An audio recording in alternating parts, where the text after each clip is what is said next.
All right, it's live now. Oh boy! Hi everyone. Hello. Hi. Hi. Hi. I want the taco. Oh, I gotta bring up the live stream here so I can monitor it. Master, can I have a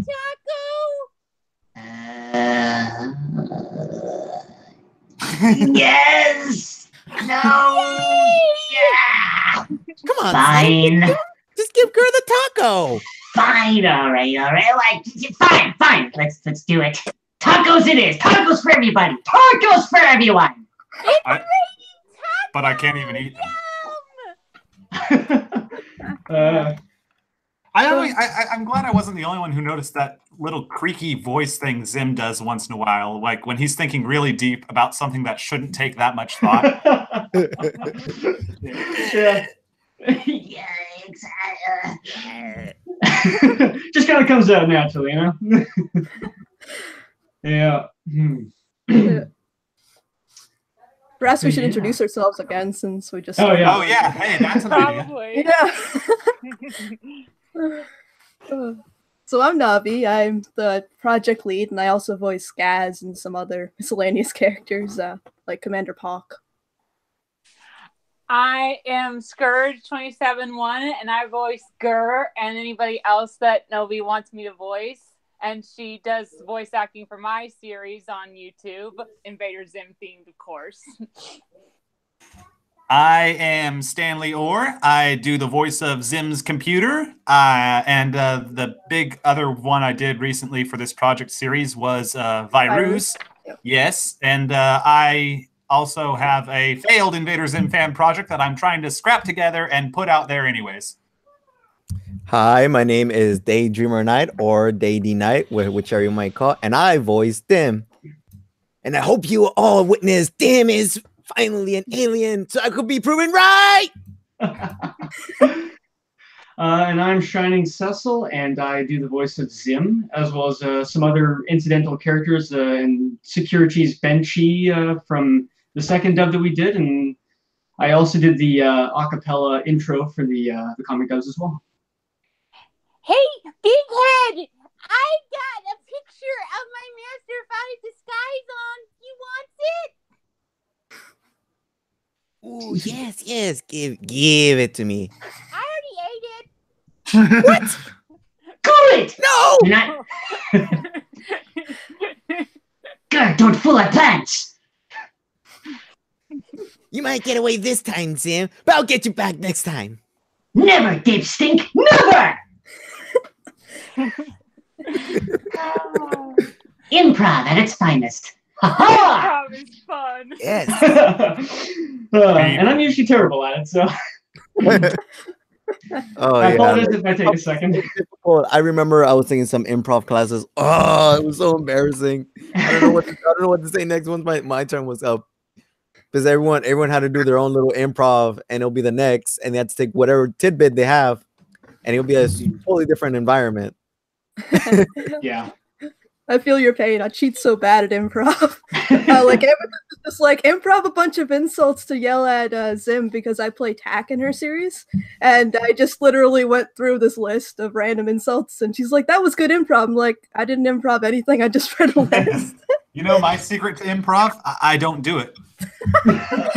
Smart. My boyfriend who plays Zim in my series, he thought that they were improv too. He literally said, "Nice improv" on Tack's voice actor. I'm like, well, no, they weren't improv. They were her cheating. She looked it up. Is it really cheating if no one finds out? Yeah, really. It's not cheating until no one finds out. Ignorance is bliss in that case. Yes. Yeah, of course it's improv. Of course it is. You know? Totally. No one needs to find out. Just sweep that under the rug and. It's definitely not the second results on Google when you type in random insults. No, not that. No, we're so good right here. Don't go there. Well, no one clicks on. Oh, go ahead. No one clicks on the second result, anyways. Oh yeah. It Looks like someone spamming right here is like from Mel Sanchez, villainous. Yeah, I saw that just spamming well before the stream even started too. I'm like, what? Yeah. Oh yeah, You might have caught the wrong stream, buddy. possibly. Maybe. The question is, for you, Navi, if you ever watch Villainous? I actually have not. Maybe I should. Oh, you See haven't? what Oh, the it's actually streams it's not a show yet. It's basically a Like a Kickstarter? what's pilot? called what do you call it when you want to pilot. pilot? There we go. They're a bunch of pilot episodes. Well, haven't they been in a pilot episode for haven't they been like that for a few years now? Yeah, basically, but it takes a few years to just to get approved. That's how dumb Cartoon Network That's is. crazy. Speaking Yeah, of but- pilots, I think that the pilot episode for Invader Zim would have been a whole lot better if they had introduced it. If they redid it with Zim's actual VA instead of it's continuing to be Fry. I think they did actually do that, but never released the footage. Oh yeah, because there's like a Richard Horvitz versus Billy West test up. Yeah. That's right. Like they actually, I remember because in one of the DVD commentaries, they talked about how Richard Horvitz had quite the fun time trying to mime along to already done animation for the pilot. You can even find it on YouTube if you really want to see it. Some places, some parts of it sound like real Zim, and then some of it just sound off, and you can tell who's who. That's Yeah. hilarious. Very much, yeah. It was actually an interesting pilot to watch. Like it was interesting to hear Billy West's take on Zim too. Oh wow, this is what like eventually evolved into Richard Horvitz, obviously. But like to hear Billy West's take was kind of neat. Yeah. I am glad that they chose Richard instead. Very much. Oh yeah, for Fry sure. does good as Fry, not as Zim. No, Mhm. no. Yeah. Very. Okay.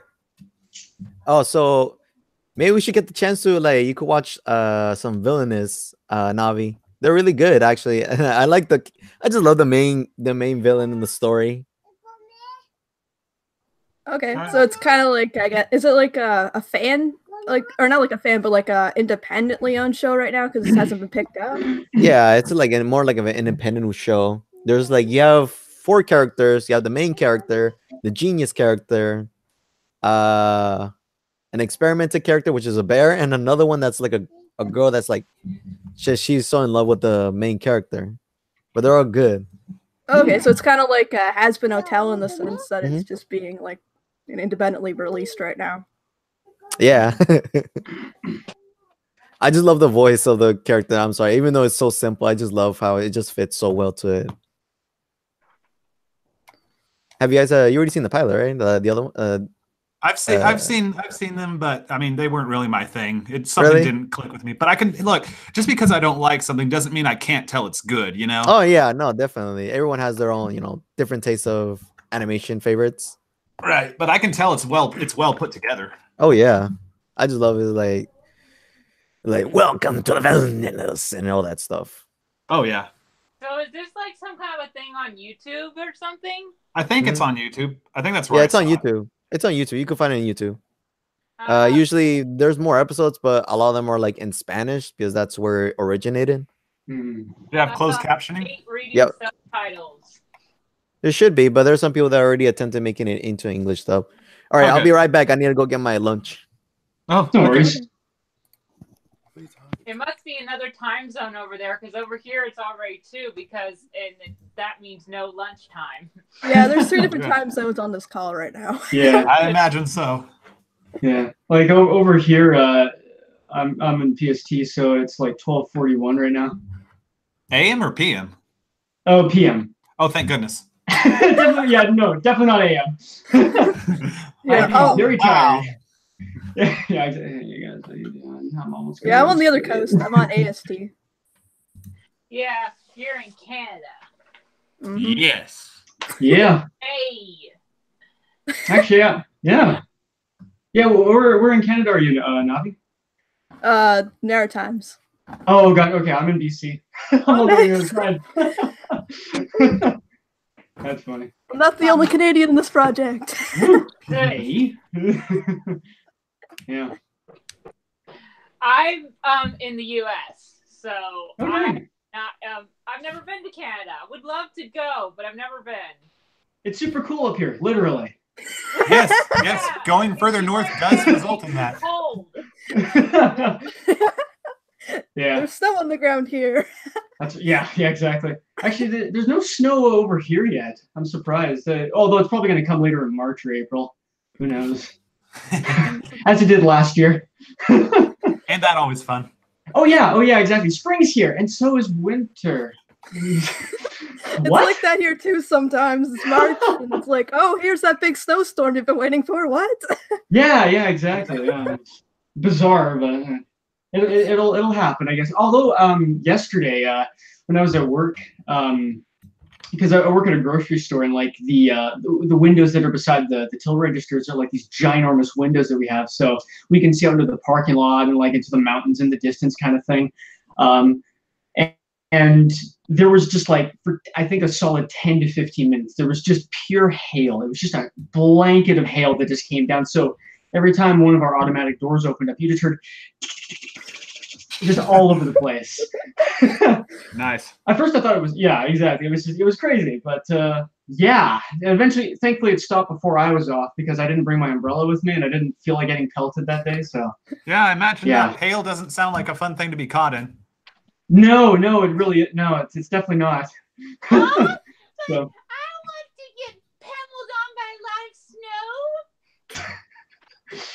It's not the funnest thing in the world, girl. Not the funnest.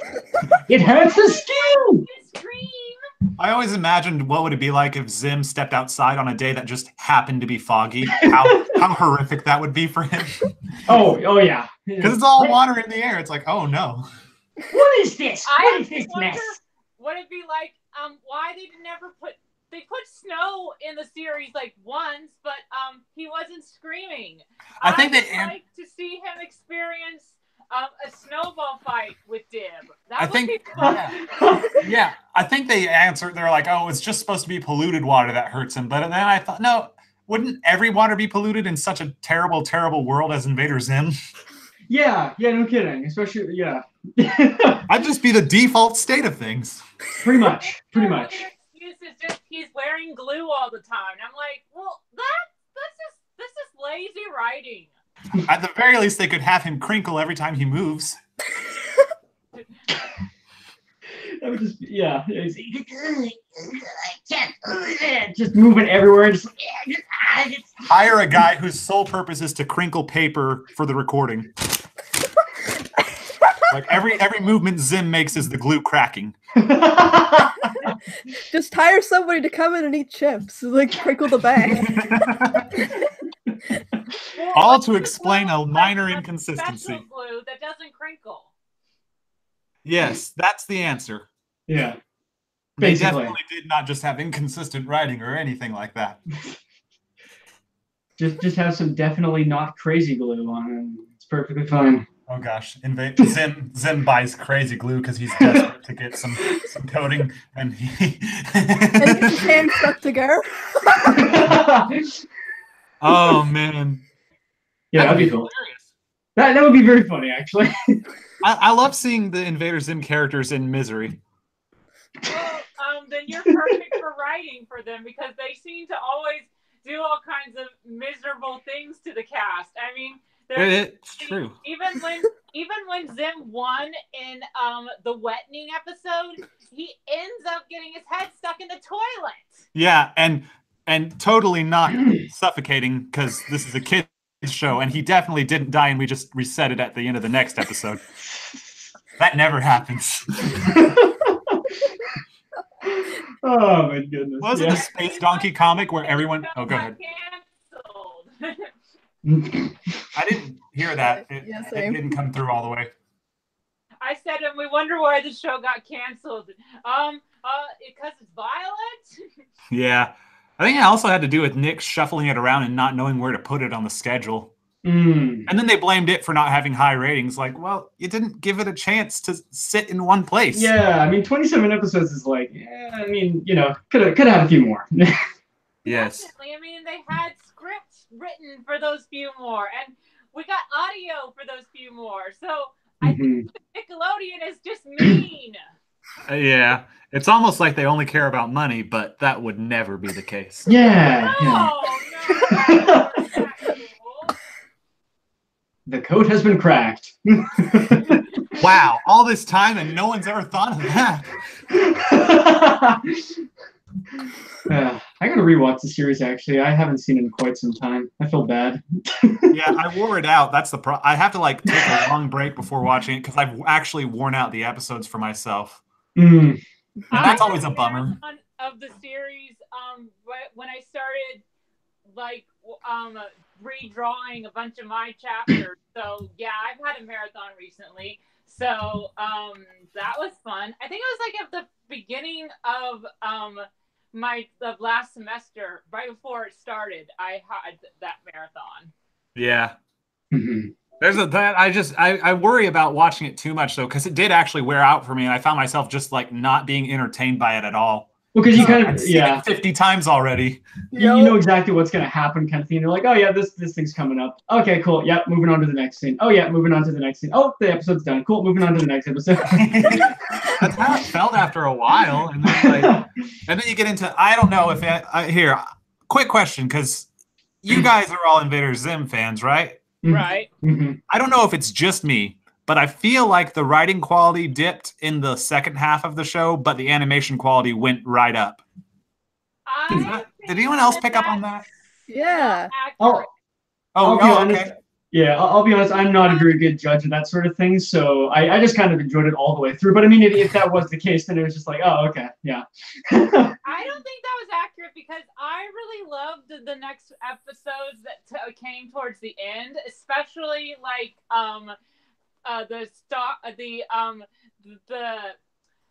the fry cook what came from all that space. Oh yeah. Episode not Planet Drivers.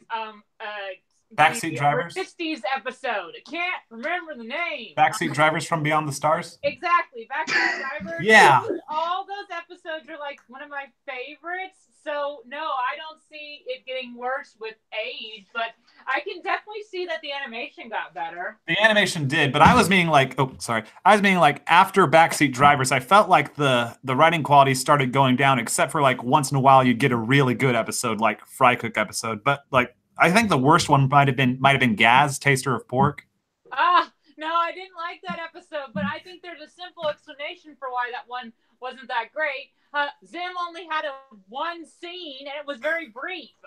Well, but I mean, like, what was the one where Dib was chasing down Chickenfoot? That one was great, and Zim didn't show up at all. Well, true, but that was how poor Gaz being tortured. Yeah, and I don't know. I feel like I like Gaz's personality better in the comics than in the TV show. Mm. I don't know. Here I am being the negative Nancy. Sorry. Yeah, you kind of are being the negative Nancy. I'm sorry I don't worship the very ground Jonan treads upon.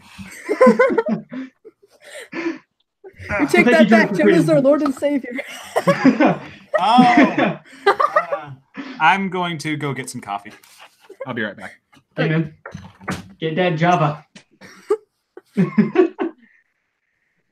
Yeah. Well, how about this? What would you guys say is your favorite episode of Invader Zim in the second season? Supposedly the second season.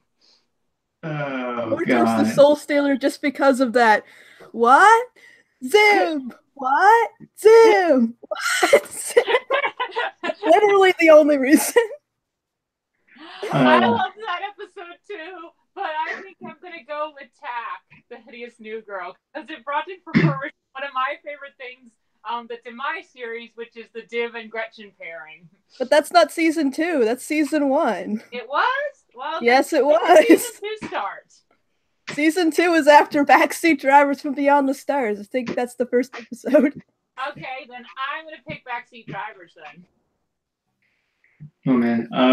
Well, I see. The funny thing is, I've only, and this is kind of blasphemous, I guess, for being a Zim fan, but I've only ever been through all the episodes once, and that was back in I think 2014.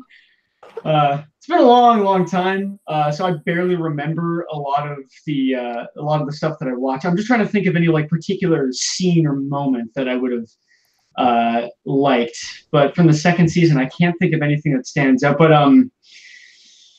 oh God, There's not very many episodes in the second season, so don't feel bad. Yeah. I have a favorite joke from the second season. What? It's when it's the episode More Toaster Soul Stealer, when Zim and Gur are walking by a pet store, and Gur's like, puppies! And Zim's like, you can eat later, Gur. Yeah. You know, implying this is something that occurs on a fairly regular basis. Yeah, exactly. Gur eats puppies. What else are you going to do?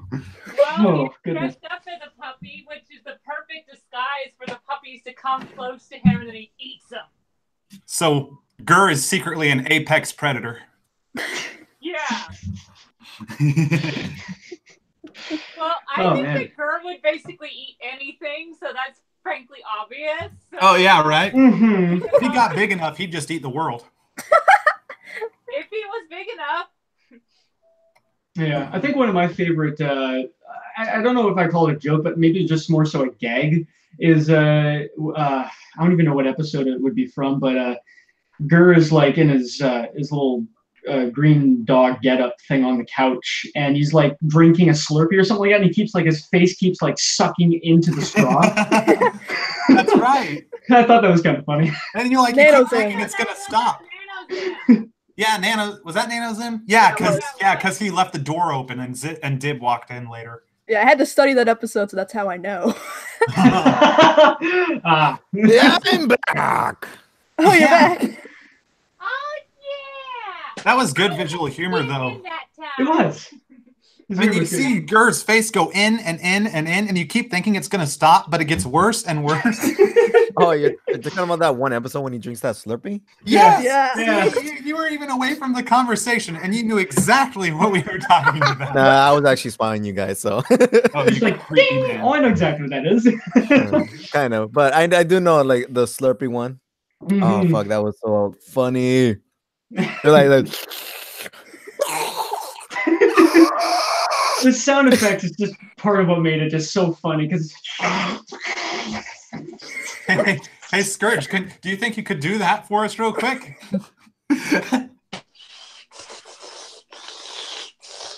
Oh, I didn't think you actually would. That's amazing. I forgot the coughing fit. I actually had to do it for one of my episodes, and I actually had to draw that scene, so I know how to do that.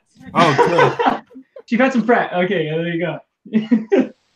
I think, wait, you said, yeah, because you were drawing it, and yeah, I think, does anyone else like make sound effects when they're drawing things? Well, I can't draw, so the only sound effect I make is frustration. So. Oh, okay. I mean, like even doodling, like if I'm just doodling and drawing a stick guy running from an explosion, I'll just be like, oh, like, oh no. I usually make sound effects when I play video games. There you go, same thing. Well, actually, what I was talking about was like when I had to voice act that particular scene, I had to make that sound effect because I. Oh, okay. I was misunderstanding that. No, I get that though. I just love the fact how just Gur just when he's drinking in his little outfit, his face just kind of sucks up the whole thing. It's just gone. Yeah. It like I never it leaves thought his about it like hands. that. Yeah. Like that's him actually sucking his costume in. Yeah, and it's just gone. It's sort of imploding into itself, kind of thing. Like a And it sounds like he's in pain the whole time. Like, why don't you stop? Because I don't think he can register pain. You're right. No. Yeah. Well, actually, he says, "Ow, it burns," and like walk for your lives. So maybe. Yeah, he Yeah, laughs but about it. He enjoys it. He seems to enjoy pain. So that's what That's I mean. I hilarious. don't think he can register that that's something he needs to stop when I think it's that's- happening. I think that's true because isn't it in like the first or second episode where he's first introduced and he starts banging his head and go woohoo? Yeah. Oh Yeah.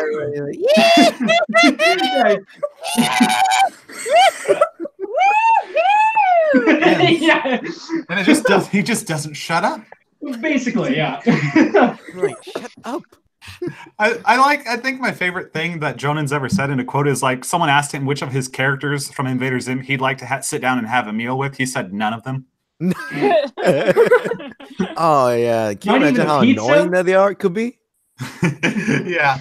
Like, well, then, like let's Dim ask will that be too question to you crazy. guys. Dim will be too obnoxious. Gaz would just ignore him.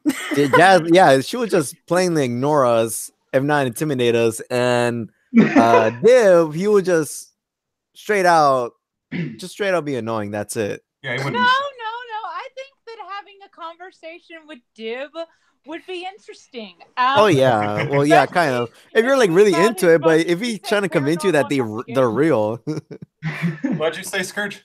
I think that if we had a conversation with Div about his most recent paranormal investigation, even if it was just stalking Zim, I think it'd be interesting. I would like to talk to him. really? Yeah. Well, to each their own. I would rather do something else. I was gonna say something funny, but I can't think of something. So there you go. Well, it might be just my own love of the paranormal. I mean, like, literally every single show I watch has to have a paranormal element. Otherwise, I just use it as background noise when I'm drawing. Well, that would be a common interest then. It would, and the best thing is that he's actually experienced it. I, on the other hand, can only fantasize it, and I would like go up to him and be like, "Take me on one of your adventures. I need to see this in real life." And then, knowing the world of Invader Zim, you'd probably go through some suffering and horrible misery on that adventure. I wouldn't care. Oh, that's a nice comment. At work, but y'all rock. Huge high fives to you all. You guys are really cool. Much love, yo. No, you guys are Thank awesome you. though. High five! Yeah, thank you. Hey, high five! A pat on the back. Fans like that make our jobs much more fun. Mm-hmm. Very much. You mean I could be getting paid for this? Well, no, but No. It's a job of a labor of fun. So Yes. you don't need to get paid. Right. No, yeah, exactly. Besides, why you gotta bring this into an actual job kind of thing? You know, let's view this as something we do because we love Novi. Oh yes, yes, we love Novi very much, very, very, very, very. Okay, now you're just being creepy. No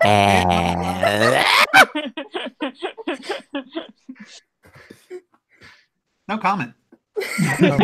No comment. Like I would neither deny or what was it? I would neither confirm nor deny it. But in all seriousness, though, I'm actually genuinely glad that because I made those impression videos a couple of years ago, and I'm genuinely glad that Novi actually found my work and gave me this opportunity. So I'm genuinely appreciative of that. Yeah, I have so much fun doing these. Absolutely. Me too. Especially the fact that I'm Gur. Yeah. Oh yeah. Yeah. Gur's a fun character. I was very happy, even though I was just barely starting out under 100 subscribers. I was like, oh, nobody's gonna see my work that I'm slowly gonna get up there, and like only to like now it just comes up and like, oh hey, I want your voice like to in my comics. I'm like, what? Like, is this happening to me? I'm like, yeah, definitely. I'll totally commit to this. Awesome. Yeah. And I was, it was the best moment right there to happen. Yeah, I always wonder, out of the ones that you guys have voice acted for Novi, which one did you think was like your favorite comic that you dubbed? I liked the one where I was temporarily voicing Gur, but not because of the Gur voice. It was because of all the other little side characters I did and stuff. That was the one that took place in the Chizo factory. Mm-hmm. I like doing all the background guy and all that stuff. And it hurt my throat, but it was worth it. I liked that voice that you did for that character too. Thank you. I would honestly say, I would say that Chizo Factory one was probably my favorite, primarily because I loved primarily because I loved the sound effects that Navi chose for that comic dub.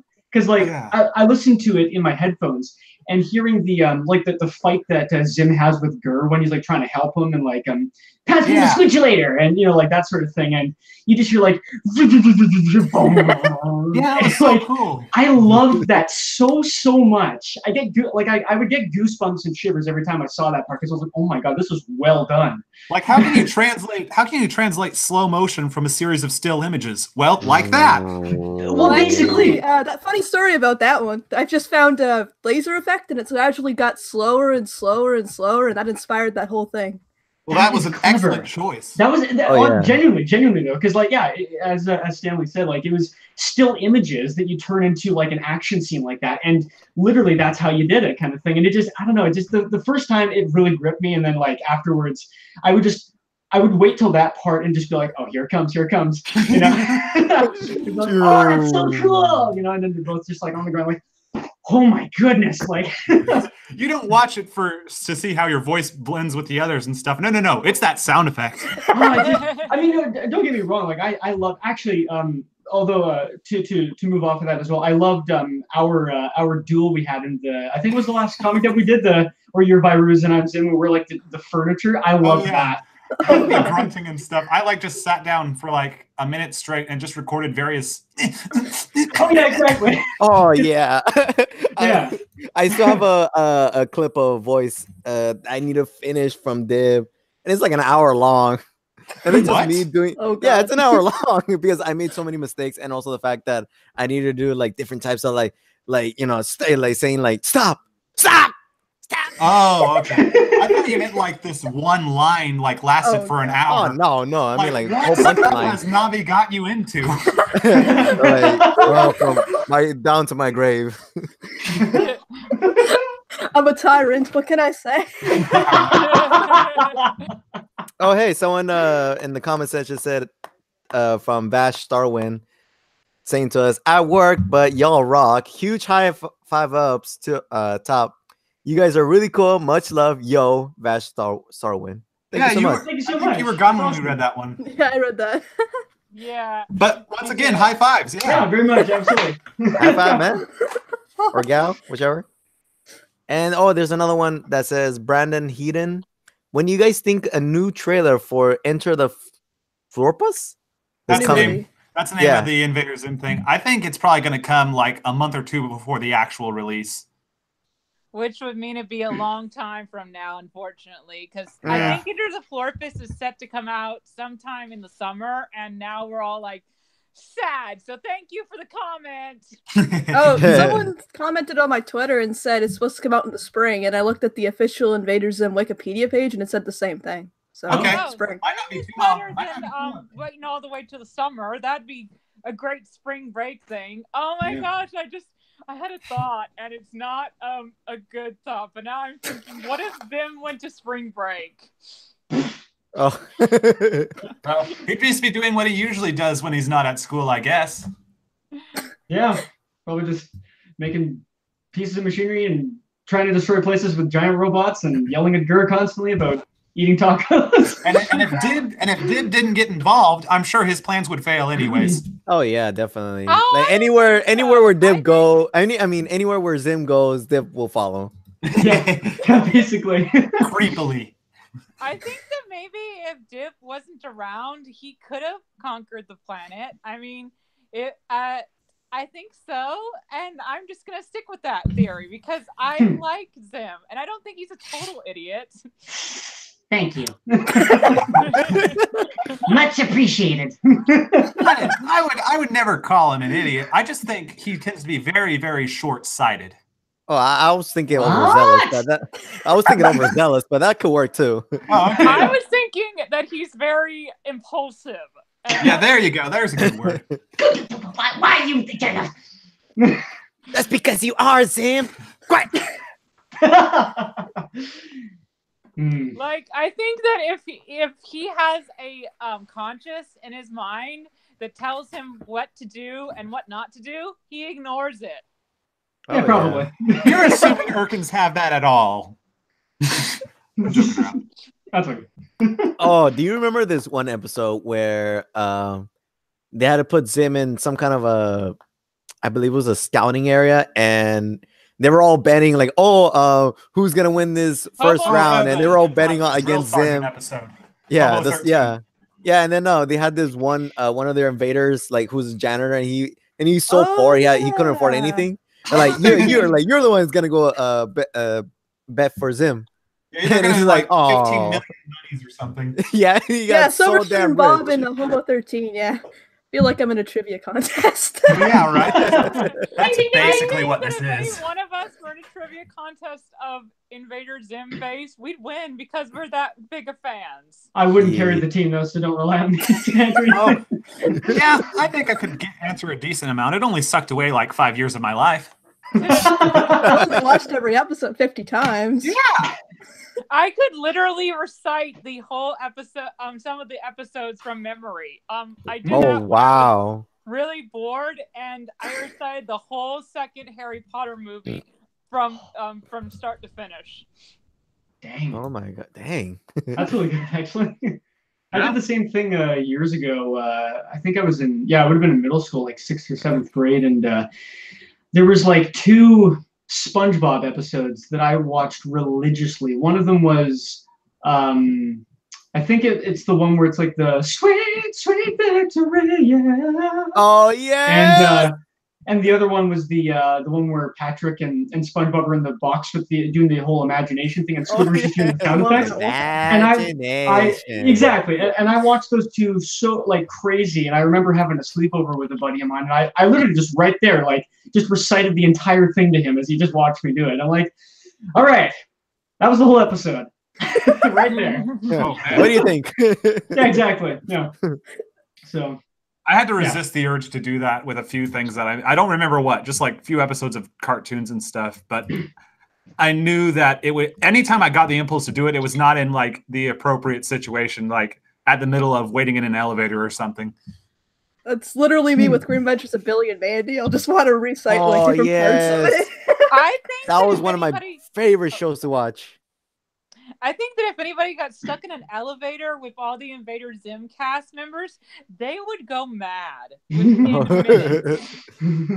Yeah, no, yeah. You mean like the cast or the characters? The characters. Oh gosh, no. Okay, Oh gotcha. yes. Oh no. I would that hope would be an that awesome episode to have. I would be actually praying for the shaft to break and everyone to fall. Just like Please, that happened just to end Higgins. it. Goodness. But Higgins, when that happened to him, he became like Super Higgins, which still doesn't make any sense. Because he wasn't allowed to, expire. You know, kids can't handle the concept of death despite it being in almost every video game they play. Or in every big awesome movie like Infinity Wars. Why? Like any Marvel or any big budget picture. Like, yeah, okay. I'm sorry. I was going to go on a rant about how kids can handle a lot more than executives think they can, but I'm going to stop right now. No. You're right. You're totally right. I think that's one of the things I don't like about a lot of kids shows. And then when I find a good one that lets them push that envelope, I'm like, thank you for realizing that kids can take death. They can take it. Like, yeah.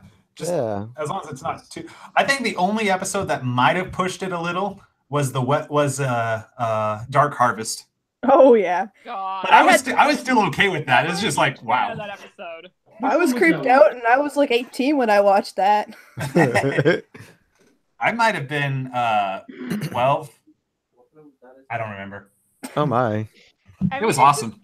He just basically killed a ton of kids in that episode. He never showed that he gave those organs back. And well, they didn't die. They were just die, which in a way is worse. I think Nickelodeon doesn't realize that by not having any characters die, it's actually worse for some of them because they're just in the perpetual state of misery now. Yeah. Which one was the? Forgive my ignorance. Which one was the episode where Zim gets the giant boil or whatever it is on the side of his head, and like he starts. Rise of the Zip Boy. Yes, I love that. Yeah. All hail Pastulio. That was horrible. Yeah, that was the most disturbing one I've seen so far.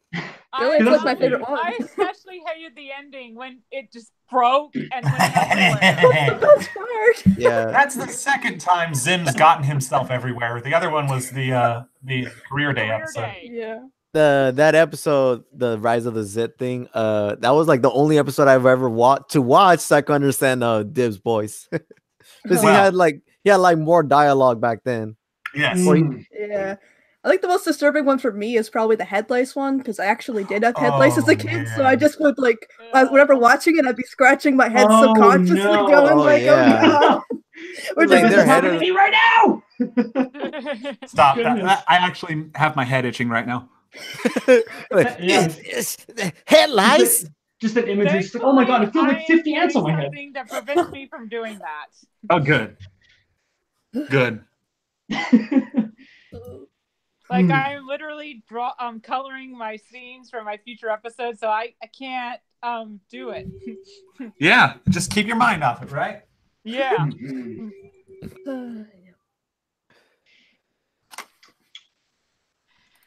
I'm craving for tacos now.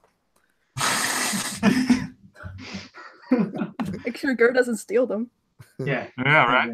I think he does steal them. Where does he get the money if he doesn't? Oh yeah, it's straight up theft. Gur is like a criminal. Oh, I tend to think like, oh, he makes others do it for him.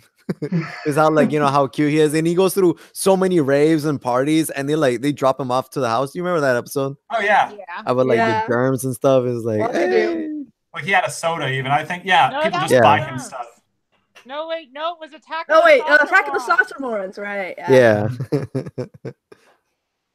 I think yeah, in that Revenge, episode after they people. drop. Oh, go. I was just gonna say in that episode after they drop him off, you can hear a car crash immediately afterwards Oh, in the I did not background. know that. I did Yeah, not it's even just like notice that. they like drop him off and all the girls are giggling like and waving at him, and then they drive off, and in the background you hear. Goodness gracious. I love I it. always thought that was the sound of his a communicator coming out of his costume, but you're right, it was the car crash. Well, they disguised it by having the communicator thing happen right away too. So you know that way it gets past any of the Nickelodeon people that are really sensitive to that, I guess. Although that whole dark walking humor. episode, they had like all the gunshots and sounds in the background of the city. Right. That was hilarious. And then they had that wild car with like the Keith episode. Yeah. I love the Keith episode. Which is why Return of Keith episode wouldn't be so horrible to witness, even though it brought to fruition something I really don't approve of, Zim and Dib pairing. Yeah. But it's not real. yeah. They were just trying to get Keith to die. I know, but the fans can think whatever they want. God, I really have to rewatch the series because I don't remember half of what you guys are talking about right now. Well, that one was canceled, right? It's an unfinished one. Oh, okay, gotcha. Well, I don't feel as bad then, but it's just like, Nah, oh man, yeah. We are Invader Zim fans, and if you don't know every single line from every single unfinished episode, I swear. Hey, Shame come on on, man. you. Come on, man. Come on, guys. No, there will be no. These heretics must be punished for their crimes. We'll banish you, but you can just quit. It will not go unpunished. You will have to sit in a room with girl for on a sugar. Oh no, yeah. Oh, you would be playing so annoying. Oh, Duly noted. oh no. Key, I felt so bad for them on the first episode where they were heading to Earth, and it would take so many years or days or I don't know how long. 9 months? Was it 9 Yeah. months? Yeah, like I and think like he heard Gur Doom singing the song. Doom song.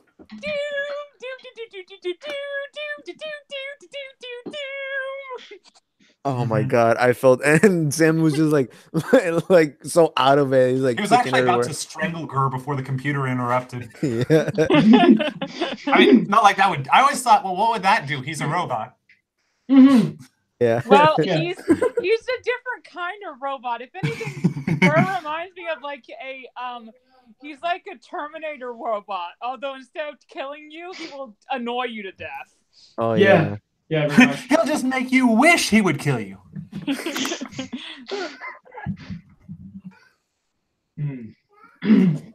My favorite line from Gur out of everything is mostly when they're trying to pick out their disguises. When he said like, "Oh, Gur, what do you want to be?" Is like his answer was, "I want to be a mongoose." Yeah. Oh, yeah. They didn't even. Can I be a mongoose dog? What would that even look like? What he is right now. No. Well, yeah, right. Well, I guess technically speaking, yeah. Yeah. I thought it was funny the way that he says mongoose. It's like, I want to be a mongoose. yeah, right. Just that's how it is. Just like da da da da da. Yeah, just rapid fire. Basically. And I guess if he knew about what a mongoose even was, I guess he was paying attention when Zim told him to. Yeah, just not to any of the right things. He was paying attention, just not to the right things. I forgot. What the heck is a mongoose even doing out at night? Maybe it was a zoo. Maybe it was in a zoo. Maybe it saw escaped in from the zoo. Yeah, you probably have a point there. It was so random though. Like it's like, hey, I want to be a mongoose. What? Like it just sticks. I had Yeah. to Google mongoose. So I was like, "What's a mongoose?" Yeah. It's, Well, either an animal the or- rodents that attacks snakes. Actually, Oh, yeah, that's I think right. some of them eat snakes. Yeah, they're pretty tough, actually. Mm-hmm. If you've ever seen Ricky Tikki Tavi, that's a good cartoon that has a mongoose as the main star. I didn't watch it, but I had to read it in English class, the book it's based on. And that's all I remember. I watched There you it, go. and I don't remember if I had to read it, but I probably would have had to eventually because that is what they make you do in school. Yes. Yes. And yet Zim doesn't seem to be doing a lot of that reading, and when he's in school, It's Instead, almost he's like having he to fight Div. It's almost like him going to school is just a formality, and he doesn't actually care. But that couldn't be it. You know, I have to wonder how good are Div's grades. Oh. Well, I imagine if there was a series of paranormal studies, he'd probably ace it all. Right. Yeah, but remember how what is their dream career? And there was paranormal investigator. Right. The machine actually matched him up right. Yeah. Which is And funny he- to think about. And he ended up getting what was the machine that put him in? POS. POS. There you go. Oh, yeah. We all know what that stands for. Yeah. Yeah, I think it's yeah. hilarious that they actually did that because Fun if little you think about it, abbreviation, isn't it? yeah. If you think about it, they gave everyone else really bad matches. So does that mean Dib is actually not a very good paranormal investigator? Oh no! After what he did with Chickenfoot, that proves he's a good one. I think he just figured out the system. He rigged it. That's probably how he passes. He probably just hacks into the system and changes his grades. Who needs to care when you can just hack in? His dad's like a mega rich scientist. He probably actually manufactures those devices. Push one button. There you go. Now you have an A. Yeah. I feel sorry for Membrane too. Like, just one kid just does not care almost at all, and the other's like obsessive over paranormal stuff. Well, Oh, it's yeah. not like he seems to care about his kids at all, which is one of the reasons why I never really liked Professor Membrane that much, because I don't like neglectful parents in Well, it's anything. just a cartoon. Yeah. No, I'm I joking. know, but it's wrong. Well, I don't know. I as like if the Zim does neglectful anything parenting good. in feeds. He just leaves them at orange for like a month. I love that scene. I drew a picture of it of just Gaz and Dib looking at the orange, like not sure what to do. Well, it was probably a super orange, right? I don't know what it was. No, I'm just speculating here. Yeah. Actually, I thought it was really interesting how, when I found out the Professor Membrane was also is voiced by Roger Bumpass, who does Squidward from SpongeBob. I thought that was a really cool connection. Yeah, Yeah, that was crazy when I I found did that. not I'm know like, that what? actually. yeah. It's like, dang. I mean, he's got a very deep voice, so it works perfectly for his range too. Yeah. Hey, Well, as long as you can do variety, worry. right? Exactly. Yeah. Novi goes Staring orange. Behold the orange. What is this orange? I must study it for my experiments. I see that Professor Membrane even handily labeled the orange for them. Yeah, exactly. It's an orange that's called orange, and it is orange. I think that there are aliens on the orange. That's why Div is looking at it weird. Like, Guys is probably just thinking about when she can order a pizza next. He's like, it's an orange, but is it? That's my best dib. Sorry. That would actually be a hilarious episode if like Dib stumbled on something Zim was doing and he's thinking it's an evil plan, but it's really just like nothing. They actually did that for the comics. Yeah, They did that. Yeah, it was Yeah. like What a was that? Mr. It was like a wiener thing at Gurren done, and like Gibbs just like, I can't figure out what is it supposed to be, and he like drives himself mad, going like, well, I figured it out, and then he says it to Zim, and Zim's just like, oh, yeah, sure. I forgot. Oh, dang it. Okay, I forgot that I. Yeah. Okay. I canceled my comic confused. subscription. What'd you just say? Me? What episode are you talking about? Was there like a comic dub or something? That was no, it wasn't this comic dub. It was just the comic. I can find it on my computer. I forget what issue it was. I think it was like, I don't know, whatever the one with Mr. Wiener face.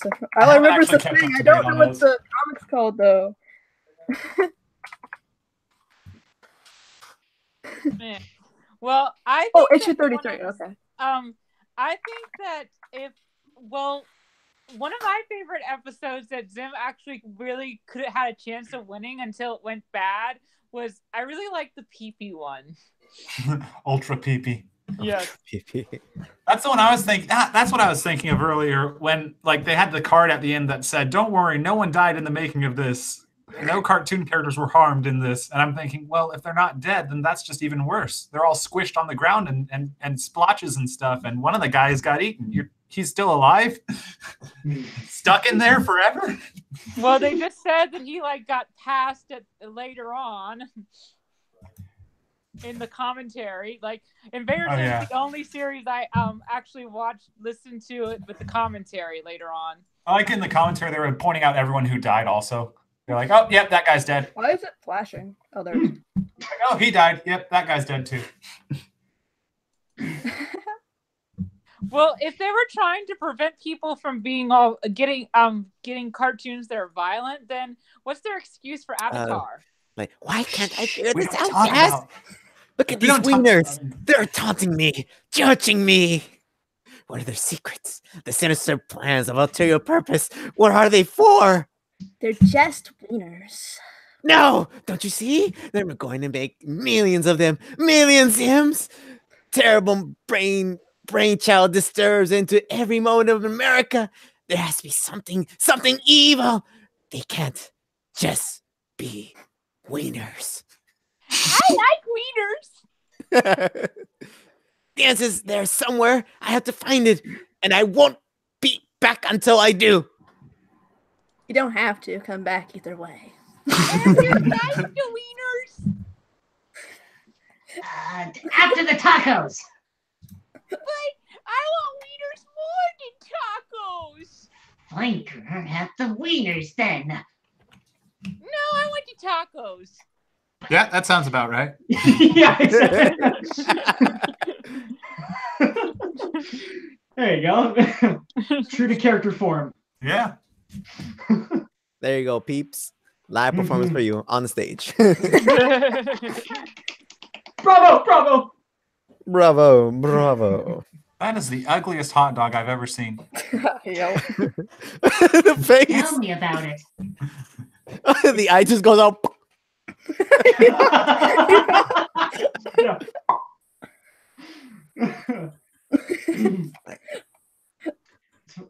I still wonder what Zim was supposed to actually do for this thing instead of just taking Gur's stupid wiener by accident.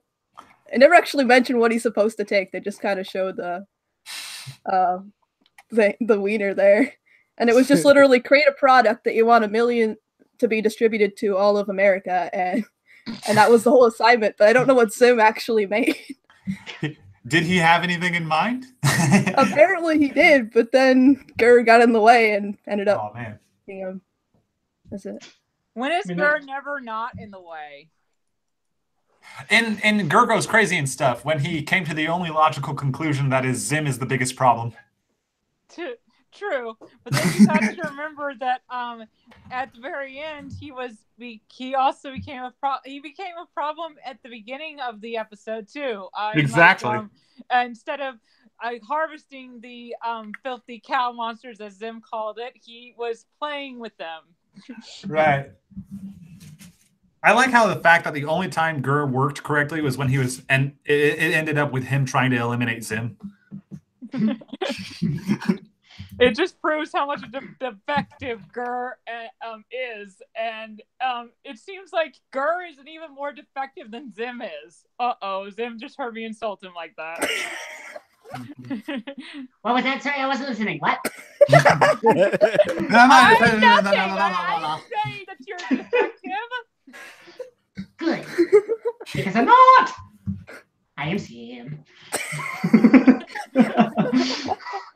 How long did it take you to actually master Zim, though? Sorry? Yeah, I have to wonder that too. How much? How long did it take you to master the Zim voice? That I don't even know. I just because after I watched the show on Netflix for the first time like 4 years ago, I just decided to give it a shot, and it was like, okay, that's all right. And then years later, when I started doing the videos, I just thought it'd be kind of a funny idea to like read books and do cartoon characters. And then when it came to doing Zim, I was like, the Pokemon Handbook. Yeah, that's a good first one. Okay, cool, we'll do that. And then it just, I don't know. I still don't think I've got the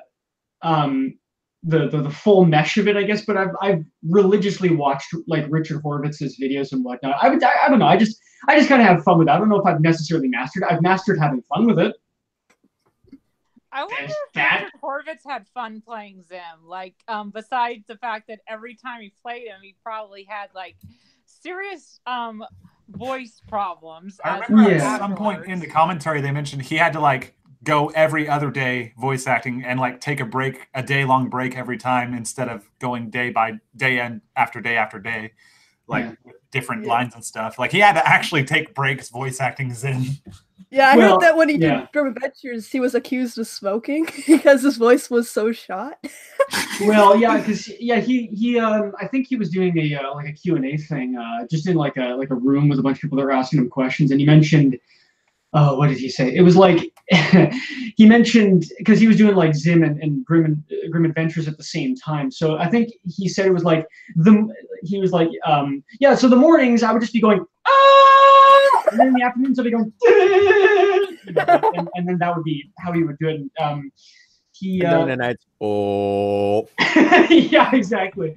And unfortunately, yeah, he did mention, I think, that there was, I mean, I don't know if it was like a joke or hyperbole or something, but at one point he was like, it tastes like iron, basically saying that, like, you know, he's tasting blood after having, you know, done so much of Zim. And it's like, well, I can't really blame you considering you're hitting like the highest register in your voice box, like, you know, for 90% of the recording. So, yeah. But, yeah. Oh, no, sorry. I was just going to say as well, like with Zim's voice as well, too, like, it's usually not consistent. Like he's not saying sentences like how anybody else would. It's usually like he'll go up here and he'll go down here and he'll go back up here again and keep going up and down kind of thing. So getting that was like tough, very tough. So yeah. Yeah, Zim's a nightmare to voice. Yeah. I was trying to perform Zim's voice and it was so bad. I'm like, I can't do it. It's a voice I can't do it. Well, no one would fault you for that. He has a very specific voice pattern. Yeah. Well, yeah. I mean, I don't even find it easy. Like even when like during the script, if like, you know, if it's like, you know, okay, Zim laughs here, it's like, okay, I gotta like prep for it, like, you know, start like heaving heavily just to like, you know, get my voice to go, okay, how I can, you know, and like I gotta like get into the high register and then slowly trill downwards, and it's like, okay, I think I'm good now. All right, let's move on. You know, I do genuinely love doing that laugh though. It is a lot of fun to do, but it is. It's so fun. Yeah, it easily is. Yeah. So doing this voice, his laugh is more of a nightmare for me. Oh gosh. He has Jim doesn't even laugh that much because he's constantly having to deal with all this just insanity that I don't think he can laugh. Yeah, but like there are times where he does laugh, and a bunch of them is mostly him having a victory, and he has a dirty laugh, and he has a creepy laugh. That's it. My favorite laugh of Dibs is in the Wetning when he thinks he's got Zim taken down with the water balloon, and like the water balloon's going in slow motion towards Zim, and Dibs laughing the whole way there. Like, I'm not doing it right, but that's. I'm not even gonna. Like, and he has that thing you talked about earlier, where like he breathes in between laughs, like. Yes. Like that nervous, victorious laugh. It abruptly stops when the water balloon goes through the hologram. It's like, oh. Well, that was just basically him getting shown that you were arguing with the hologram this whole time. Yes. Yeah. So it's like literally Dib will argue with a piece of wood if it looked like Zim. Yeah. Oh yeah, definitely. Actually, that makes me just realize that Zim has the capability of creating a perfectly accurate hologram of himself, yet he still sticks with the contact lenses and wig. Oh my gosh, you're right. Could he possibly be that lazy? It just shows how incompetent he is. He already came to school in that disguise, so if he comes in a different form, people will be like, wait, what happened? How did Zim get a complete makeover? And is he would really say, an alien? Is Dib right? And he would say, "No, it's part of my skin condition." It's my this And why my nose having grew so much back, show, it's no one in my ears. believes me. No, I think that Dib is right. Maybe we shouldn't call him a constant idiot and a weirdo all the time behind his back. Like, what was that? Dib would never have that good of luck. No, he wouldn't. Oh no, I'm I just kind of. giving him false sense of I'm just doing this because I think. Oh, speaking of luck, remember that one episode where Zim creates a time machine that goes through a portal, and he throws like these pigs, like pigs, and he ends up hurting Dib much worse during the years. Like he actually temporarily killed him. Yeah, and then but he comes back more stronger because of his dad. Yeah, building him like a fully fledged mech suit. And he ends up making it worse by throwing more of those. I wish they actually would have killed Dib off. That would have been hilarious. Oh my god, that would be just because it'd be horrible. Remember what happened to Zim in Mopiness of Doom? He did not have the capacity to fight because Dib wasn't around. No. Like they were going to plan to kill Dib off and then replace him with an exactly the same type of character, just with a different name, like Louis. Yeah. Louis. Yeah. It was so awful. I wish they would. Part of me wishes they would have done it because of how awful it is. What? Yeah, because it's so not awful as in like upsetting, but awful as in like bad for the show. How dare you? I'm the main show right here. Plus, there's the fact that like I think that if they did that, then the show wouldn't be as good. I mean, I like Dib as an antagonist, and I like Zim as a protagonist. It depends on who you're rooting for, which I'm rooting for Zim, so I'm going to make him the protagonist. Well, depends on the episode, right? No, I will always root for Zim. God, I said it wrong. Yes. No, taking it back. For Dib. America hates Dib. I feel so bad for that kid at the same time. Oh, it's okay, Dib. I don't hate you. I despise you. Yeah. I think it's funny because Zim is such like an attention-craving lunatic that he could have the best plan ever, but if Dib isn't around to be devastated by it, he can't do it. Oh yeah, they're like they're the Batman of their Joker. Yeah, right. Like yeah. And Zim would definitely be crazy enough to be considered Joker. Oh, you know what you should do? You should say that "Why so serious" line in your Zim voice. I want to hear that. All right. Just gotta crack the knuckles first. Just gotta wiggle the nose a little bit. All right. Here we go. We got it. Dib, why so serious? Yeah. You just copied that from one of those TV shows girl always wins. Yeah. You can prove nothing. It's just it would be Zim's like reaction back to that. He's like, you can prove nothing. See, this is how bad my impression is. You're fine. No, that's good. Oh, what would Dib be like? Would he make that Batman voice while still having that high pitch? He'd probably Dib would probably be like, Zim, are you quoting The Dark Knight? like Zim, are you quoting The Dark Knight? Maybe. Seriously? The Dark who? Dark Knight. The No, only way I could guy see Zim wearing a quoting suit, afraid of bats, that- has a The only Doesn't ring a butler. bell. Sorry. Nope. Don't know what you're talking about. We have to return the movie. I think it's overdue. Yes, Really? so do I. But soon. Really, Soon Zim? enough. Really? Yeah, Come spring, summer, yeah, sometime sometime this year. eventually. Yeah, Eventually. yeah, exactly. Yeah, we'll all get it eventually. Or he finds out it's so late that the late fees are like astronomical, so he just doesn't. Oh return yeah. it. Just let him keep piling up. I'm not returning this. Yeah, Oh, yeah. I just love the fact where like even if he has to pay for like even if he were to pay, he's gonna do something so asinine just not to pay it. Yeah, Zim would not absolutely. And Gur, I don't think Gur has only the faintest grasp of what money is. What movie is this? Let's go see. No, I'm still watching it. I want to find out what happens. I need it. In response to the video he's watched like 50 times. I think my favorite moment is when Zim actually imitates Gur when he's just like about to say- Yeah. Like, oh wow, you are really upset with this guy. Oh. I couldn't stand living with Gur or Zim. I think I could stand living with Zim, but I think that he would eventually start experimenting on me. Oh. Oh, you know something else with Zim, since he always refers to himself in third person, kind of reminds me a lot of Mojo Jojo. Wow, both villains who have giant egos. Giant egos.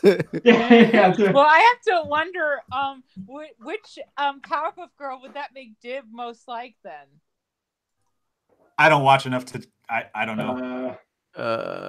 Probably Buttercup. gosh. Maybe. No, No. Buttercup is like the most. Buttercup would be like The Daffy. most sweetest one out of all. No, that's I don't not think any of them. I don't think any of them really match Yeah. Dib. I don't think any of Yeah. them really match Dib particularly well. They're all too nice. I don't know about you guys, but I think Professor Utoni was a shoehorn in there. I like it. Nah, that- I don't think Professor Utonium would work. Would be. I really can't think of one. I seriously can't. It would just be Dib in an alternate universe. Yeah, Yeah. exactly. Same haircut and everything. Yeah, I same just feel like haircut. Professor Nothing changes with him. There's no character out there that's gonna fit him. True, but what if he got what if that means that what if they switched bodies? Zim switched bodies with Mojo Jojo. Would then one of his plans actually work? If Zim could stop screaming about how disgusting he finds it. He's like, what?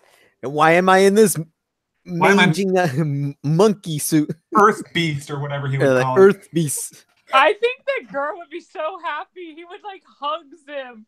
Master, you're a monkey. I thought for a minute I thought he was gonna say, hey, "You're a mongoose."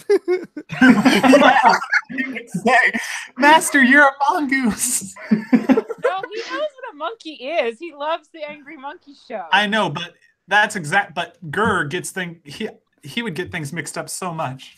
I love the idea of Gur just not knowing what a mongoose is, but all this time we just assume he knows because he just sees something he thinks is called a mongoose. Oh yeah. Oh, poor dude. Oh, What are we going to talk about now? Well, we could talk about Novi's next project, It Feeds. Yes. yes. Finally. Well, it's a work in progress. I can imagine. I think I would like to know, how it feels to know that you're going to be one of the things that girls love the most, Zim, which is vampires. Every girl, when they see you, will be like, I want to hug him. He's a vampire. oh yeah.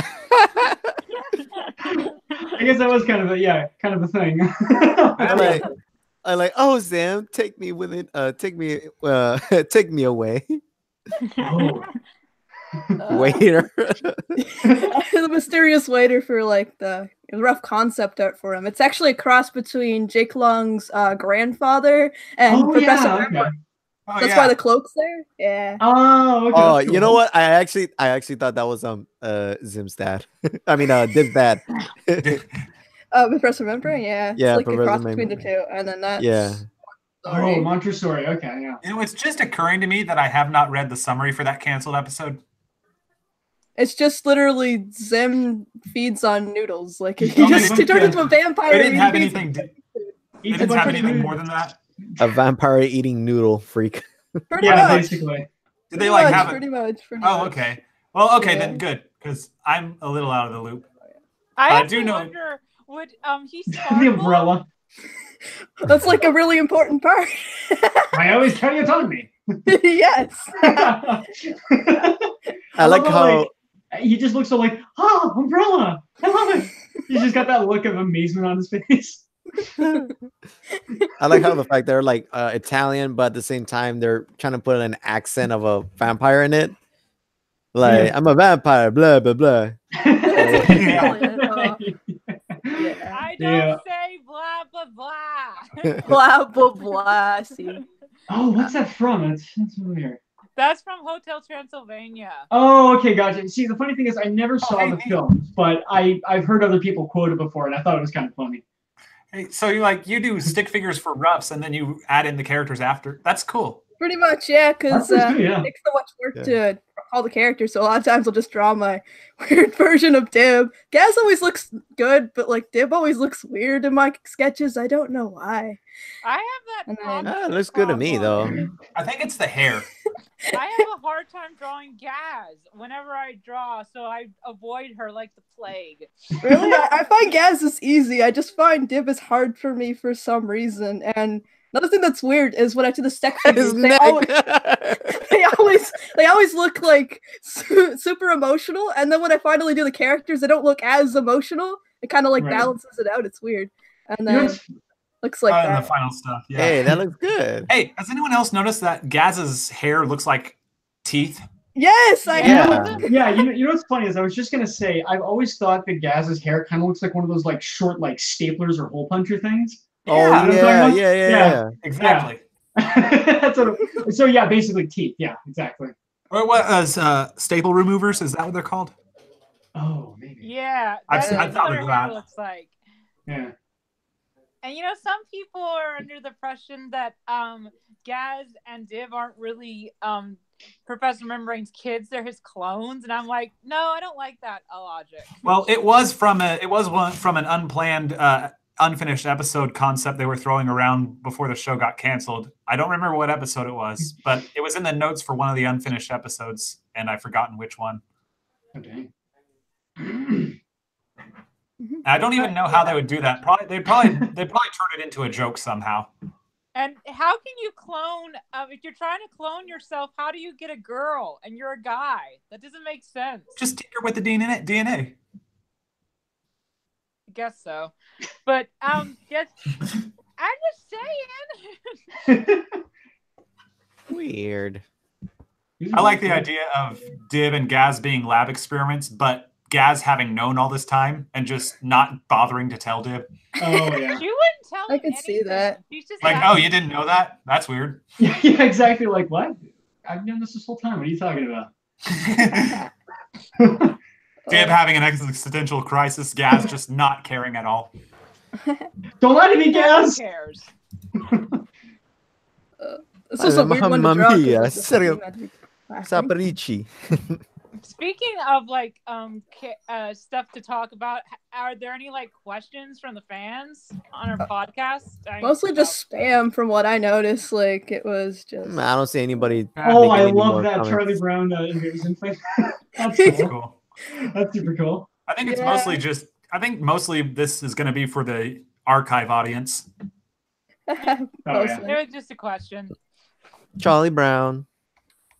When did Oh, Charlie poor- Brown become a Oh, poor Dib. He's like looking at a tree. Oh, Dib would definitely have to be Charlie Brown. That's just perfect. definitely. I like Cannot Gaz's catch a voice break. too. Like that's pretty good. Just Gaz as Lucy, and then Keith as Linus. Yes, that works so well. And then Zim's just there. I don't think he's like any of the other characters. Scourge, can you see Novi's screen that she's sharing right now? No. You can? I see it Oh. now I see it. Yeah. I Okay. found this at one point. I saw this on DeviantArt. It's a cool little parody. It's I like really it. cool, yeah. I like seeing people take Invader Zim characters and draw them in different styles and just tinker around and see how it would look. I just noticed the little. Sorry, give me that. Sorry, I would just like to see Dib and Dipper interact. I've seen tons of fan art about that. Oh yeah, definitely.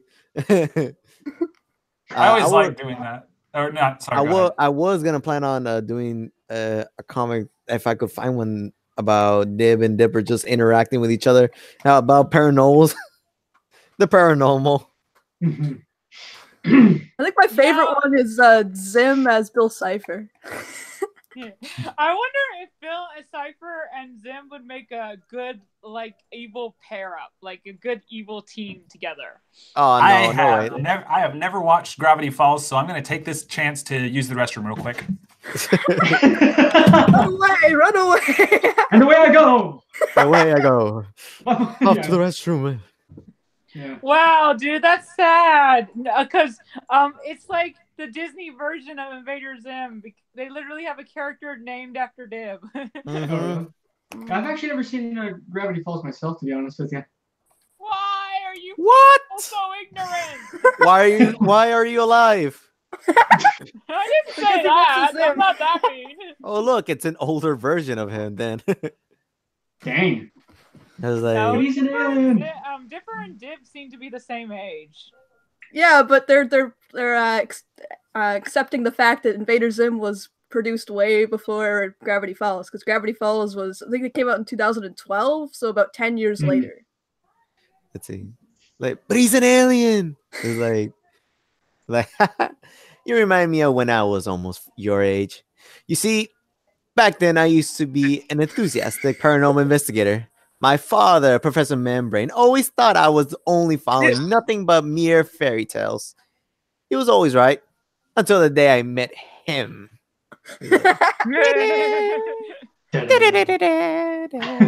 Cutest version of them, just...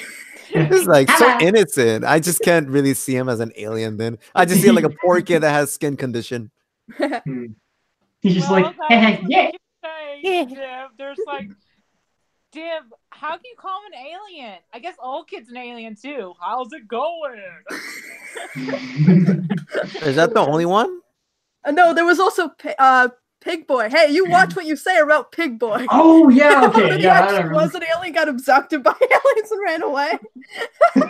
What? Oh, Pig Boy. You know, I really do. I don't understand why do they have such a fascination with pigs on Invader Zim. I think it's because of death metal. They always do like pig grunts in death metal. Just like pigs. It really does. Yeah. Yes, I'm not the only metalhead here. You like metal too? Yes. See, I'm a metalhead myself. Yes. Yeah. Like. Yeah, I love heavy metal. Cyber metal. You love which metal? Sorry. Cyber metal, death metal, heavy metal. Did you say diaper metal? Death metal. I heard diaper metal. I'm like, what? Yeah, I'm a big. Sorry. I just said I come back, and that's the first thing I hear. Yeah, exactly. No. All of a sudden, metal came into the conversation. Diaper metal. Awesome. Yeah. Like, I wear diapers. Goodness gracious. Yeah, exactly. Yeah, I'm a big prog metal fan myself, actually. Nice. Just by doing that really growly, my throat hurts. Yeah, it tends to take its toll on you, kind of thing. Yeah, you have to do it from your diaphragm. Yeah, that's true. But either way, like, I'm still trying to get both a higher pitch voice and a lower pitch voice doing voice acting. And yeah, it's always fun to do. How many voices you can do? Yeah, I got a pretty good range. Me. I could do like a lower pitch voice for Amethyst's thing, or I'm Rachel, and I always have to do like a really low, like gruff voice, and then I also have to do her sidekick, which is like a really high pitch voice. I don't know how to do it. I forget. But Pearl. There's No, just- no. No, her sidekick in my series like her bonded animal, so she can't. If she dies, then that animal will die. It's like a thing that a I familiar. actually got the idea from gosh, what's it called? From the Golden Compass, Golden that Compass. movie. Oh, It's been forever since I thought about that. I just think of bonded animals. I just think of like Fusion Fall, because you have like little things called nanos, and they float around and give you powers. And they're literally just based on Cartoon Network characters. It's like a little, yeah. I think that one of my favorite things that I got to play that had to do with the Nickelodeon characters was that one where they all teamed up, including the Zim cast, and they were fighting against this thing. I can't remember what it Oh was. Gloves of yeah, Doom. Gloves of Doom. I have Thank that. you, Gloves of That's Doom. how I found out about Invader Zim, actually. And yeah, I have that Oh, video. dang. Oh wow. Huh. Yeah, I actually have it on my computer. Gloves of Doom. it's It's got the worst version of Zim in terms of modeling, though, so a lot of fans Oh, don't yeah. like it. It's atrocious, but Oh, it's kind of funny. You know, it'll be like I could actually see. Speaking of gauntlets, I could actually see Zim trying to underhand Thanos, and like he gets the gauntlet at last, but it's like way too big and way too heavy for him to lift up. He tries to snap, but he's like, ugh. Yeah, someone posted stop a laughing. picture of that to me. They're like, "Here's a picture of Zim with the gauntlet." I'm like, And he Oh, you would do think- something really petty with it. "Oh yeah." All think this he unlimited was power. tall. Oh, you know what? You know what's the first Yeah, thing right. the first thing that comes into mind what he's gonna do with the gauntlet is make himself taller. Exactly. Like, yeah. So- Yes. That's the first thing he's gonna do. I could definitely see that happening. even if it took all of its power and destroyed it afterwards, doesn't matter. He'll just make himself taller. That's the Just one. to go for that tallest majesty. Yeah, exactly. Oh, do you guys think that their tallest is actually tall? I think so. I always thought it was just like I always thought like that Urkins are like they kind of have this insect thing going, you know? So like certain Urkins get pumped full of growth hormones or whatever and wind up with these spindly bodies like wasps. Yeah. And everyone else just gets like a standard sort of drone looking body. Which makes it even funnier that Zim thinks he could ever be tallest. Well, You just I cheat. think that there was an episode idea that they were gonna make where they just had like the last episode was supposed to be where he was the tallest and Div was like his battling random aliens for his amusement. Yeah, they had a whole bunch of different ideas to end it. I think my favorite one was like Dib successfully brings the Urkin Empire to its knees, but on his way back home, his ship runs out of fuel and he gets stranded on a random empty planet. And like Zim takes over what's left of the Urkin Empire, and they're doomed because Zim is in charge. Oh. I'm not a huge fan of the Zim and Div pairing, but I did one time read this Zim and Div pairing to fan fiction where Oh my god. both him and Div were the tallest, and Div was the one who basically like made it so that Zim didn't destroy the Empire. He like balanced Zim's insanity out, and they became like good tallest. Huh. Huh. That's interesting, actually. Hey, fun fact, you know the reason why there are two tallest in the show is because they're both exactly the same height. Yeah, I had a feeling that was the case. And like they couldn't decide which one was taller, so they're just like, you're both in charge. So it's pretty much the same premise around Pair of Kings, where they couldn't figure out who was older, so they're both the kings. So it's the same thing with the tallest, I guess. I Even- feel I like oh, sorry. No, go ahead. I was just gonna say it just sounds something so silly would happen, wouldn't it? I just feel like it'd be kind of funny, like like out in public, they're like, yeah, we're the same height, but like they have their own little like personal feud with each other where they're just like, Yes. I'm slightly taller, I'm slightly taller, I'm a millimeter taller than you, I'm a millimeter taller than you, and they just keep going back and forth. But like If it, the entire Urkin race, they're just like, yeah, we're the same height. Yeah, just to keep up publicity. I always thought it'd be funny. I always thought it'd been an interesting and funny thing is if periodically you'd get assassination attempts where like a random assassin will try and take out one, and then the other will be looking at the other suspiciously like, you didn't hire that guy, did you? No, no. Like a spy versus spy kind of deal. Like they keep sicking mercenaries on each other, but like it never works. And then they keep pretending like it never happened. What if they like ask the perfect mercenary would be Zim because he's already literally killed 2 tallest. So why don't they do that? They'd have to convince him that he's somehow helping. Yeah, but since given Zim's reputation as the worst invader out of everybody in there, I don't think they're gonna see it that way. Yeah, like okay, yes, Zim, you shoot purple with this giant overpowered laser. It will help. It will make him very happy. Yeah, it's for his cataracts. Yeah, it's for cataracts. We don't even get those, but yeah. Yeah, exactly. Okay. It's like everyone sees in red. Now do the same thing to Red, because he has cataracts too. No, yeah, he has it worse off. You should totally aim at him. Sim's like, okay. What about why can't I kill? So I just got rid of. I gave the other one cataracts. Cured that. So why don't we just make sure that you don't have it too? Purple. And he's like, no, I'm fine. I don't have it. Like, no. I can't because I just ripped my eyes out, so it's there's no need. Good lord, this is turned into a Quentin Tarantino film all of a sudden. Little dark humor, baby. But the worst thing Perkins can play Charles eyes on the show. I think that Invader Zim has literally made all of us like a little insane, but we can't be. Oh yeah, definitely. I appreciate the humor in the show for like knowing that kids can take a little dark humor here and there, like whatever. Mm-hmm. Yeah. What do you think is the darkest episode? Besides Dark Harvest, because Dark Harvest is kind of like cheating. Yeah. I don't know. Like, what's the? I think a good contender is. Oh, hang on. Oh, dang it! Now I'm gonna look like a loser. What's the name of the episode with the time traveling pigs? Oh, that would be Bad Rigger Piggy. Thank you. Yes. For some reason, I wanted to say the piggy what came from, but then I was getting that mixed up with another title. I knew that for sure. I would actually like to see that episode. The pig what came from all that space. It's like the fry cook what came from all that space, but you just replace Sizzler with a big old pig. Yes. You know, he is kind of like a big old pig because he's fat. And so there, Sizzler, you fat ass. I voice Sizzler. I take offense to that. I can't do it in live because it sounds awful.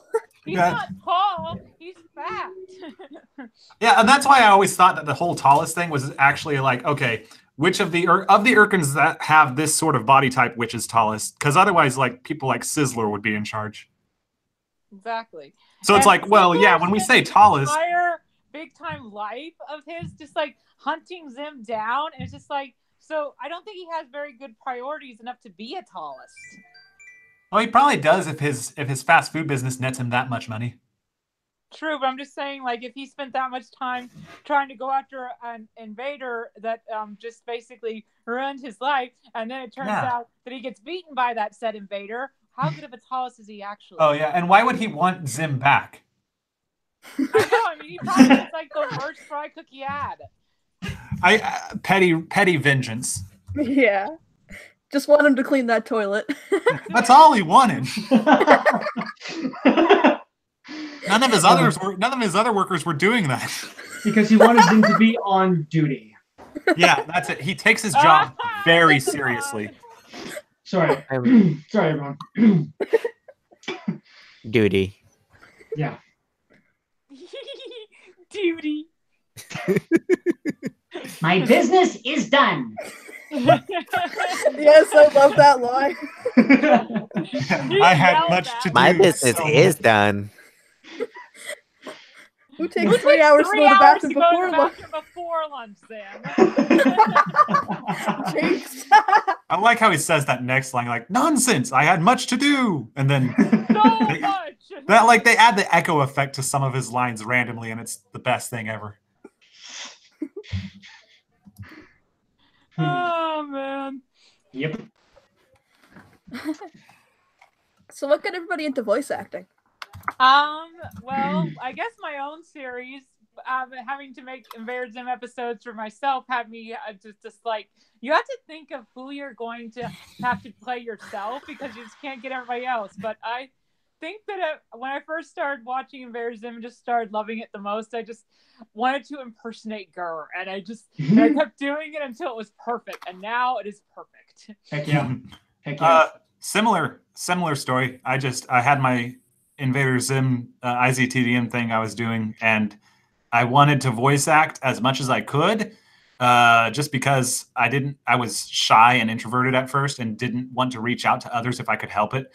But then I realized I'm not that good at very many voices besides computer. I can do a decent Gurr and then a few extras in here and there. And then that's how I'm not actually wanting to be a voice actor. I just did it out of necessity. Oh, really? That's Yeah. cool. It's the necessities of life will come to you. I want to do more of the whole. I prefer being like a writer and director, and I like animating. But voice acting, if it wasn't for the fact that Invader Zim is such a silly show, I couldn't pull it off. It's not exactly going to get nominated for any primetime drama or anything. Didn't it get nominated for some awards though? I seem to recall it did. Like animation and stuff, but not. I mean, like you're not gonna get some moving performance out of Invader Zim, and that's the way it should be. No, it should not be that. It should definitely be that way. Although, if you look at my stuff, then you realize that my stuff makes people cry. So that was my thing with voice acting, though. Yeah. I guess I guess I'll go next. I don't know. I was one of those kids that just kind of liked doing the voices when I was younger. Like I loved impersonating like Donald Duck and whatnot when I was a kid, and even today. And I would do voices for people at my work, and it was like, you should do this. All right. So I would just go to a few years ago, I think in 2014.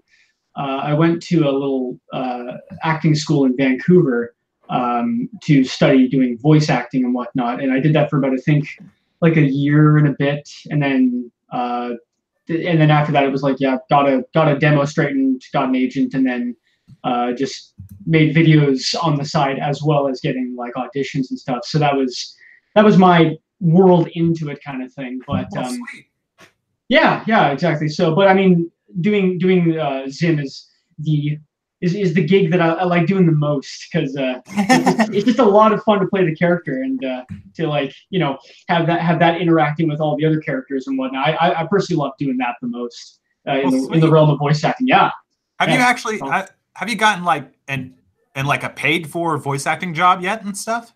No, but I don't know if I'd say I came close, but there was one like a new animated series, I guess, that was getting like prepped for and whatnot to come out, and I didn't get the part, but I received an email from my agent saying, or she forwarded an email from one of the people who's casting the voices, like, oh yeah, Kyle did a really good job with this voice. Like, let's see if you can just do a little bit, like, a little bit more like this. And and I was like, oh, they've considered me. So I tried again, but unfortunately I never heard anything back. So I was like, hey, man, that was fun anyway.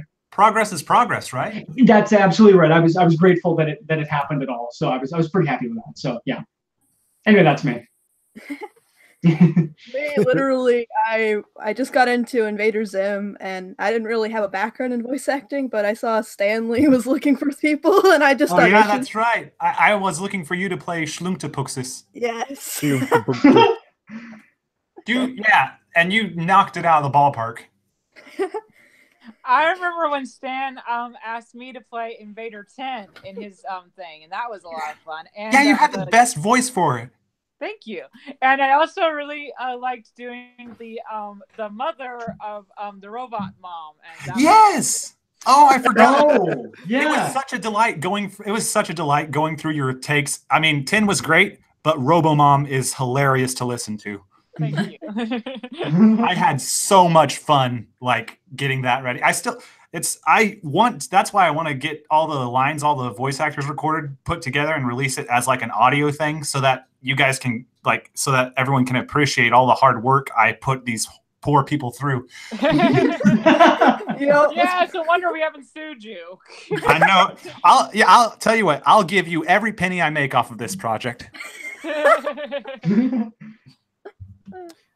For me, I took on voice acting on a whim because of a hobby. I just loved it.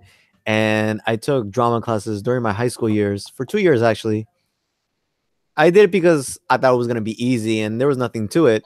But after that, I had to perform in front of a live audience. I had to perform like everybody, and because of that, like it changed, like, everything, how I see in perspective. Mm-hmm. I just enjoyed how I could just, I could acting, and then there's voice acting. I'm like, yeah, I want to do that. It's like, and I got into it, though everything was just based on self-studying. Though I do love to at least perform and get paid doing voice acting, but I don't know how long that's gonna take. Yeah, it's certainly a process. Easy about voice acting. I often find myself having a hard time whenever I do my lines, but I think that it's easier if you try to like really get into like the group. Like when I was first starting to do GUR, I would have to actually watch an episode of Invader Zim to just really get into the part.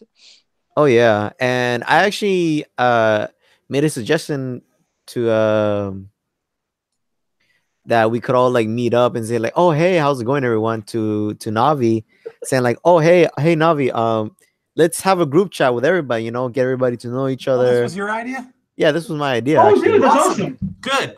Oh, Good idea, like a year and a half ago. Oh, okay. Well, I mean, better late than never, right? Right, Better yeah. late than never, absolutely. Well, yeah, good Yeah, idea, man. absolutely. And I thought like, hey, might as well, get everybody, get comfortable with each other, understand how it is, and like, and maybe we could help each other more often, like in the future, Mm-hmm. Oh yeah, 100%, yeah. Didn't I? Oh, sorry. Go ahead. Oh no, you were gonna say something? I was gonna ask Scourge if I recall correctly. I did a small membrane part for one of your episodes, right? Yes, and it turned out really well. Thank you. Oh, you're welcome. You guys all talking about this made me remember that out of nowhere. I do remember that, and it was really helpful because in that particular episode, because I was just like, oh, I don't want to have to do membrane again because I don't do it well.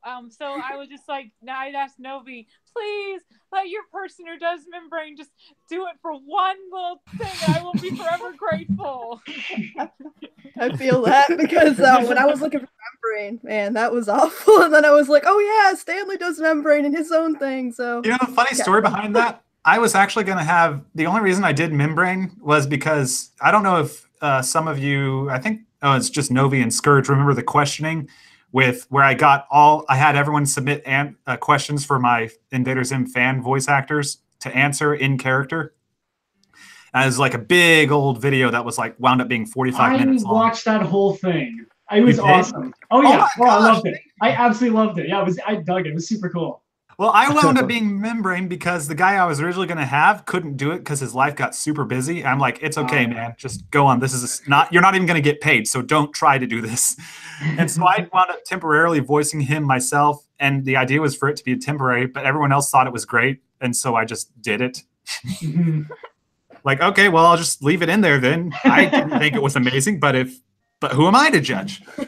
Yeah, well, no, I personally really dug it because I went through your channel to see some of your IZTDM stuff. I mean, I dig what you have so far, by the way. You got some the animation. Like, sorry?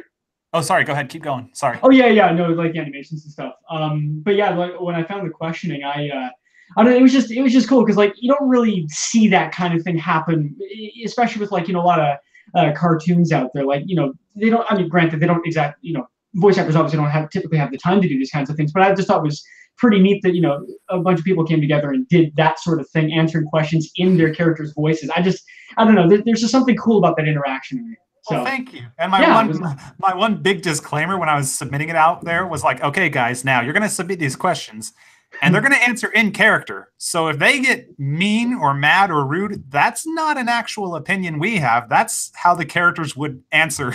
right, yeah. Like Zim yeah. being his usual mean self. Yeah, that's right. I have to wonder how if we did that for my series, how my characters would react for that kind of stuff. How did you get people to ask those questions? I posted like on every social media account I ran, like DeviantArt, Twitter, Facebook, Tumblr. I had all those. I sent it out there using the Invader Zim, the Doom movie accounts, and then I had them send it to an email that my email with a filter on it so that it automatically, oh, this message is titled this way. I'll put it in the folder for questions. And then I showed the voice actors all the questions that came in and asked them which ones they wanted to come up with answers for themselves and which ones they wanted me to write answers for them. And just, that was basically it. And then recorded them, put it together with sound effects and stuff, and you saw the end result. Yeah, I read the entire document that you came up with for that. And I was just laughing all the way through. Send me the link. I need to watch this. This is so interesting now. I want the link too. The document or the video? The video. Yeah. Video. Okay, hang on. Let me see. Let me see if I can find it. Yep, it's the second result when you type in the questioning, which is cool, but I don't know how many people are going to be searching for the questioning. So, okay, let me see. I guess I'll just put it in chat and see if that came through. That might not have come through. Yeah, I see it just went over your icon. Yeah. Like a little speech bubble. Okay, that pops up, yeah. Okay, well, I had to look. I don't see it. Oh, no. You must have just missed it. I will do it one more time. You see it? Are you looking on YouTube chat? No, she's. Are you? No. Oh, okay. Yeah, she's using the Hangouts app, so it might be a little bit different. I don't know how. Maybe you could email everyone afterwards or something. If you just send it one more time, I'll copy it and send it to her on Facebook. All right, 3, 2, 1. Oh, I got it. Hey, it's in the. If you like, in the chat. There we go. Just click on the chat and it'll pop up. Yeah. It's tough because you can't actually copy it. You have to click on it. Oh gosh. I am reading so much of the disclaimer. Wow. Oh yeah. Don't actually watch it right now. It's like 45 minutes. Yeah, I can see that. It's 54. 54, right. Yeah. You lied to me. I'm a dirty liar. Whatever. You got the numbers all the way around. It's fine. It's close enough. This is something I'm going to listen to tomorrow whilst I'm drawing. Oh, well, thank you. I'm actually flattered because I thought it was just like a gimmicky idea that not a lot of people would enjoy particularly well. Watched the entire thing all the way through the day it came out. Well, thank you. And there you go. There's something for people to enjoy while they're working and whatnot. Yeah. I was going to add subtitles, but no. Too much work. Yes. Too much work. I bet. Uh-huh. I mean, I might try later on, but I mean, like, make it like short video, like maybe 10 minutes long. Yeah. Just the highlights, my favorite answers. But then it would still be the same length. That's the problem. Yeah, indeed. I think I like the Resisti the best, although. Yeah. I had so much fun, like, writing lines for the Resisti for that. Also, I realize I've sort of taken up the conversation, so I'm gonna say I'm sorry, and we can move on. Like at least we have something to talk about throughout this whole chat. We haven't really had anything particularly to talk about, and that had to be ongoing until just now, so it's not that bad. Well, yeah. I like the fact how we put like a small talk, and whatever we talk about in that small talk, we grab that and we make it even more longer. And then with that, we make it longer than before. At least the conversation flows naturally then. We're just the kind of people that can talk to each other for hours. Yeah. How long have we been indeed. doing this now? I kind of lost track already. I think it's been over an hour. We started early, so we've actually been at it for 2 hours. Oh my gosh. We've only been actually streaming for just under 2 hours. Mm-hmm. Holy cow. Yeah, I think it's like 15 minutes away or something. Yeah. 2 hour just- mark. Yeah. It's But it's gonna take a fine. while for this to load. Yeah. And I'm looking forward to actually sitting down and like Navi, I've been actually paying her like $20 to like assemble the lines for my Invader Zim project because I'm way too busy to do it myself. That's Like I'll send fine, her yeah. I'll send her all the audio and stuff, and she does an amazing job getting the audio lined up for me so that I can tweak it later. Oh, thanks. And I'm looking forward to doing that again, like getting back on it. I just have this darn short film that I'm trying to animate, and I want to get that out of the way first because the first time I burned out was because I had too much stuff going on at once. You almost done that, or are you still just? I'm going to give the guy an ultimatum that we will finish it this year or I'm quitting. Yeah. So Was he, there like, you dragging go. his feet or something? Nah, there's just a lot going on, and like, but I don't know. I'm gonna go ahead and like work overtime to get my animation done with or without input, besides the storyboards, and then we can just tweak it as we go. It's good. Really, I'm looking forward to doing more of that audio for you. It's Oh, why I the can't- comic dubs turned out so good. I love the comic dubs so much. Yeah, they're tons of fun. But yeah, like I got all the experience from editing just from doing that with you, Stanley, because you'll see the difference between the first comic dub and the second one. It's just such a big difference. Yeah, you're So getting more each one is experience. better than the last in terms of timing and everything. Oh Yeah, yeah, I'm still trying to watch the very first ones you guys did, and did before me actually. Oh yeah, Yeah. man, it's Like- just it feels like it's been forever. A little bit, yeah. Oh yeah, what happened to the other dib though? I kind of forgot. Oh, he got way too busy and he like dragged me along. So like the reason that the first one took so long to make was just literally he gave me the lines 3 days after I said, hey, here's the lines. He gave them to me really fast, and then I said, well, you got to do these retakes, and you missed a couple here. And then Ooh. 2 months later, nothing still. And he kept on Oh. saying, I'll get it done next week. And I'm like, next week comes and they'll get it done next week. And after a while, my friend Ooh. pointed out, you know, it's been like 2 or 3 months. Maybe you should do something. Yeah, and see, that makes me feel a little bad too, because like I've kind of done the same, sort of the same thing. I don't know if it was that length of time, but like, you know, anytime where you've given me like lines to do for either the Dune side or the comic dubs, and I feel like I'm taking too long because it's been like a couple, like 2, 3, 4 weeks or something like that. And I'm like, I really got to get those lines done. And then I just like, I do, but like, I feel genuinely bad if it does like take too long. Sometimes I apologize for that. Oh, Hey. you're fine. It's just his was worse because it was literally 5 lines. Yeah, understandable. Yeah. Hey, I anyone? remember when I was like literally telling you that no, I'm not gonna be able to get you the lines till like to the end of this month, and I would just like because of work, school, and stuff, and then you're like, but every time you want me to get you lines, I come up with it right away. So I'm just like, oh, fine, I'll do it right on this day. So just stop hounding me.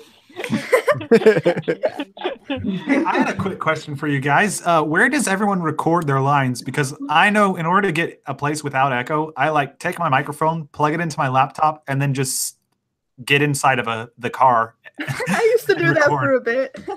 Because I the got- car at least has no It's echo. my own house. I gotta so take a not picture for you guys to different. see because I can't describe it by words, but This is going to be amazing. yeah, you're gonna love it. Yeah.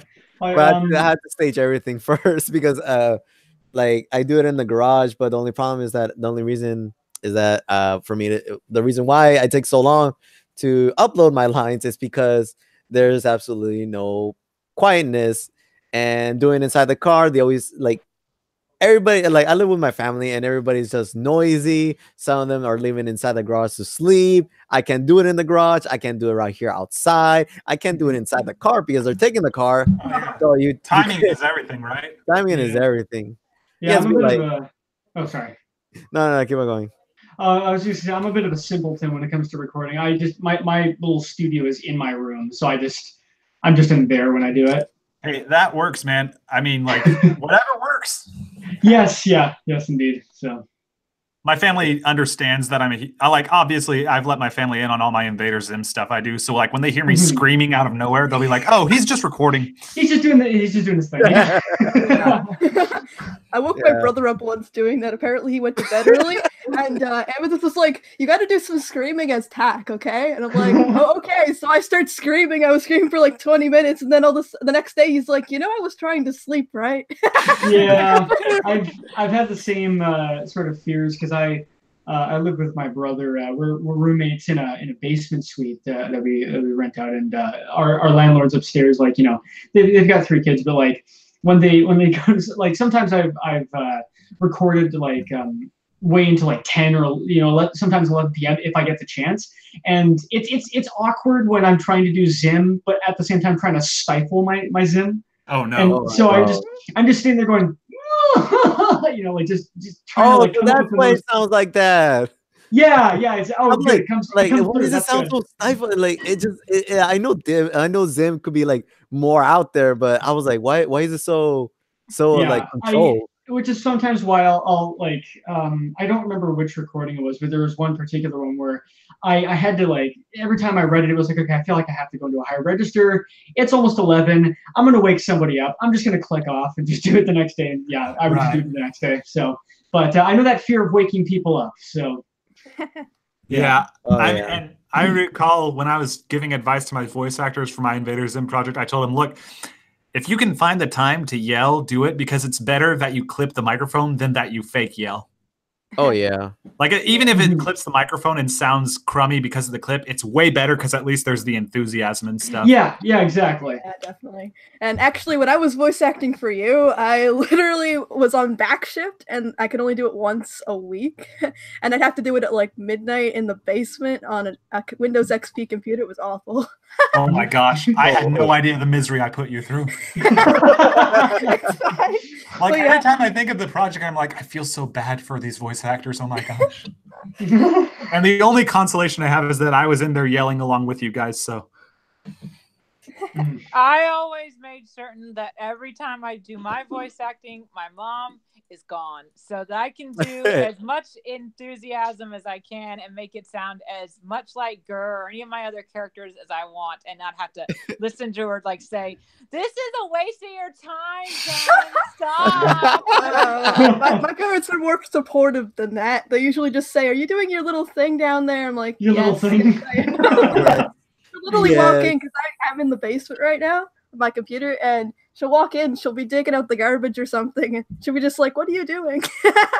yeah. Oh, you know, I remember I was watching these I always like to watch other people when they do their voice acting, comic dubs or whatever. But the most favorite one I watch is mostly bloopers. And how they do it is that first they become like the character that they're voicing, but once they make a mistake, they change back into their OCs, like their original characters. And like, oh damn it! And they're like, they try and then like when they do the voice again, they change back into the character that they're playing as. Right. Broken concentration is the worst. Yeah. Yeah. Very much so. We should do bloopers sometime. Oh yeah. Never do.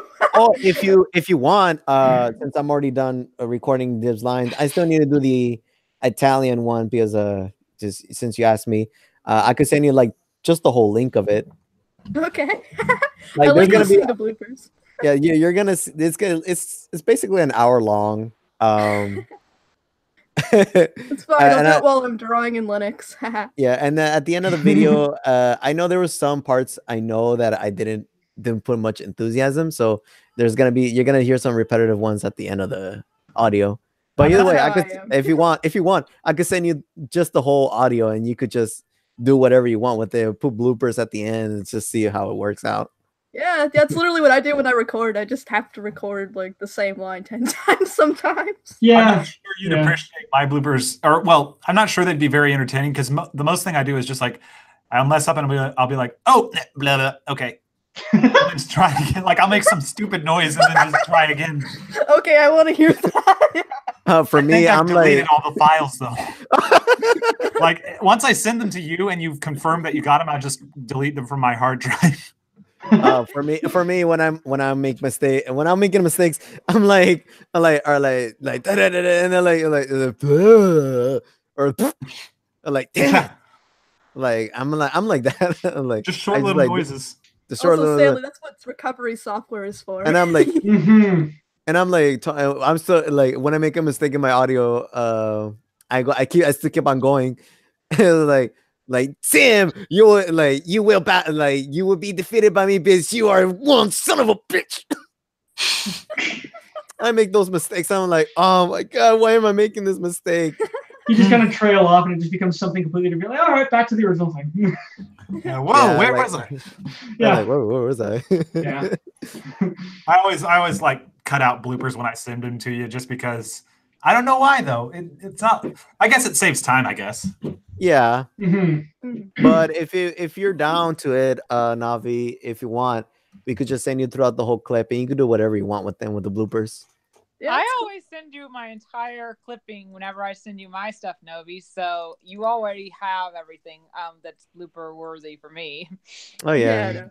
Like it all depends how you want to do it. Maybe if you want to put the bloopers at the end of the video, or you can make another video, but that's like focuses mostly on bloopers. Probably make a blooper video because like I have ones from different recordings. Another thing you would hear in bloopers is like when I send my stuff to you, I actually apply the computer effects ahead of time. So like you would actually hear Zim's computer with the robotic sound effects and everything go like, oh man, oh, messed that one up. Actually, I just one blooper you did send me, Stanley. There was one where you got a phone call. Oh yeah, I got a phone call in the middle of recording. I think And I like had to stop it or whatever. Okay, it's like so. By the time I'm done fixing up the audio on my end, I'll send it to you right away. The Dib voice, that is. Okay. And after that, I'm gonna have to do the Italian guy, the Chinese Italian guy. Yeah, the mysterious waiter. The mysterious waiter. I'll That'd do be that cool. one. Though I Yeah. I do need help with the Italian one. How do you guys want to make it? Well, mostly Navi. How do you want it like to sound? Well, we could do like a Skype recording, and you could try it to different voices if you want. I mean, like You we can do could it right test it here. out right now, and we wouldn't object. Yeah, I want to test it out right now and see how we want to do it. Because this was actually the suggestion I was trying to talk to Navi about, how we could just group up together and like we talk about the next project that's coming up, and like, oh, should we make our voice like this, like oh, this scene that's happening or whatever, like make a plan out of it, or just have fun, you know? Why can't we just have fun? Yeah, just have fun. I literally can't record in front of people. It's awful. Amethyst knows. She wanted me to do like improv, and I was just like, Yeah, I know. I mean, when I was first recruiting you, I asked you, can't you just like basically, I don't know, send me your lines and we would have like a voice chat and stuff, and then you're just like, no. I can't do it in front of you. And I'm like, but every one of my other voice actors can. I can't deal with it.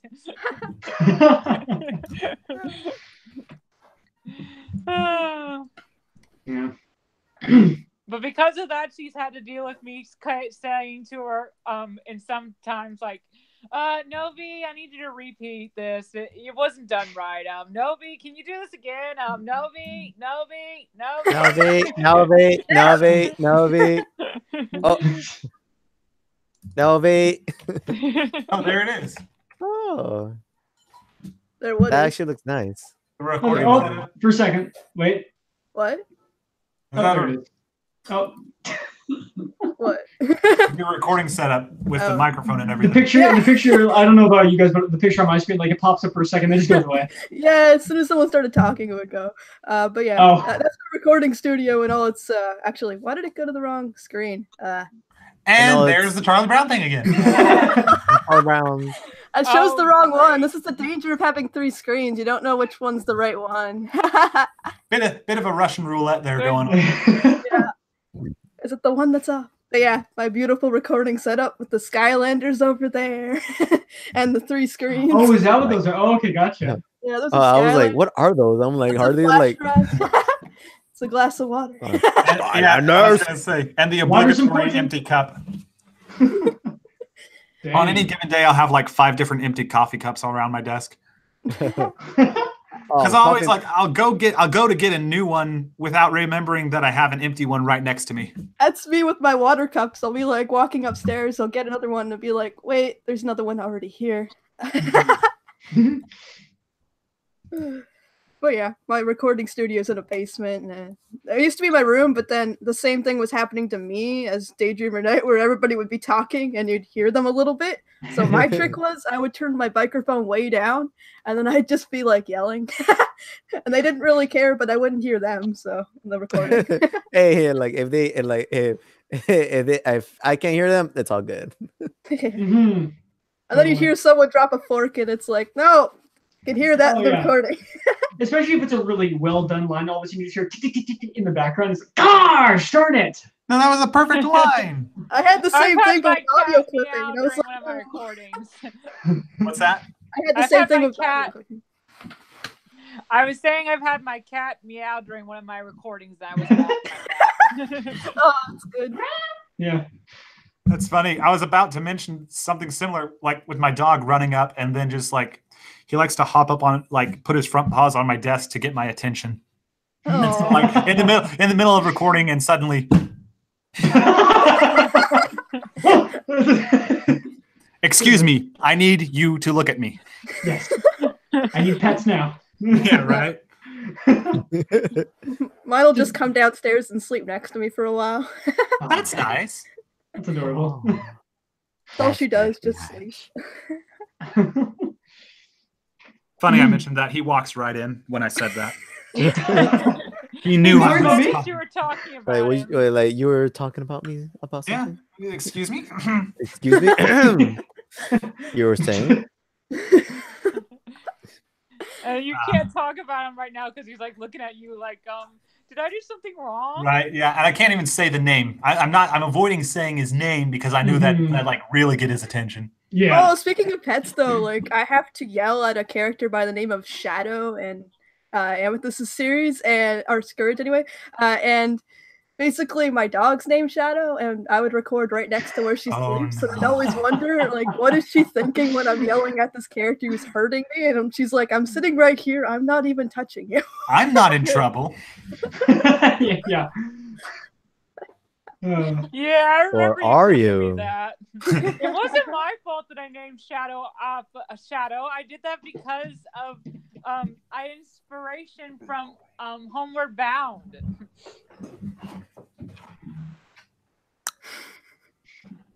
One of my Crickets. favorite movies, and now they're making another movie that's kind of like that. A Dog's Way Home reminds me of Homeward Bound. Sounds like something my mom would watch. She loves dog movies. Same here. They need Not to me, make my more mom. cat movies. They make too many dog ones. There was one dog movie I did like, although I don't remember fully how it was. That Owen Wilson film, Marley and Me, I think it's called. Never actually Marley seen and that Me? one. Yeah, I've heard of it, but never watched it. Yeah, I mean it's got a sad ending to it, but Yeah. it was one of the only ones that I can really think of off the top of my head. I've never seen any of the like the Air Bud or those kinds of films. I've never seen those, but yeah. I don't think those Airbud movies are really worth much. I watched one and like turned it off halfway through because I was so bored. Oh, I dang. think it's like that's like the epitome of straight to DVD. Yes. I like the Nostalgia Critic review of like the Christmas one of that, which is a spin-off of Airbud and a spin-off of something else. It's awful, but it's They fun to need watch his spin-offs? Do they actually need spin-offs? reaction. No, it's a spin-off. Yeah, although there's one dog movie I think would be, I don't know, I don't really have an opinion of it yet, even though it came out years and years ago. But that Tim Allen one, Shaggy Dog, I think it's Oh, like a yes, remake. I love that one. Yeah, actually. yeah, that's I good. was bored out of my mind, but it's okay. We all have different tastes. Mhm. Okay.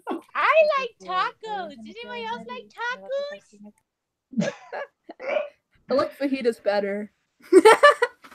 I prefer burritos.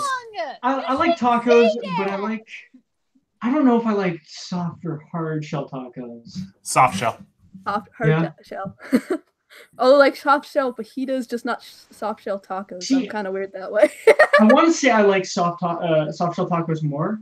Or no, sorry, hard shell tacos more. But I can't stand like overly crumbly food that you have to like, kind of like when you eat a donair, even though it's not crumbly in the sense, but like, so I don't know. Yeah, I don't really know. It's a tough one. Oh my gosh. We've been ignoring chat because Oh. Brandon Heaton posted a new comment asking if we remember the episode where Zim takes all the kids' organs. Yes, Yeah. it was horrifying. I loved it. So we've talked about it a couple times, actually. Yes, Dark Harvest was amazing. And the villainous guy's back. Yes, wrong live stream.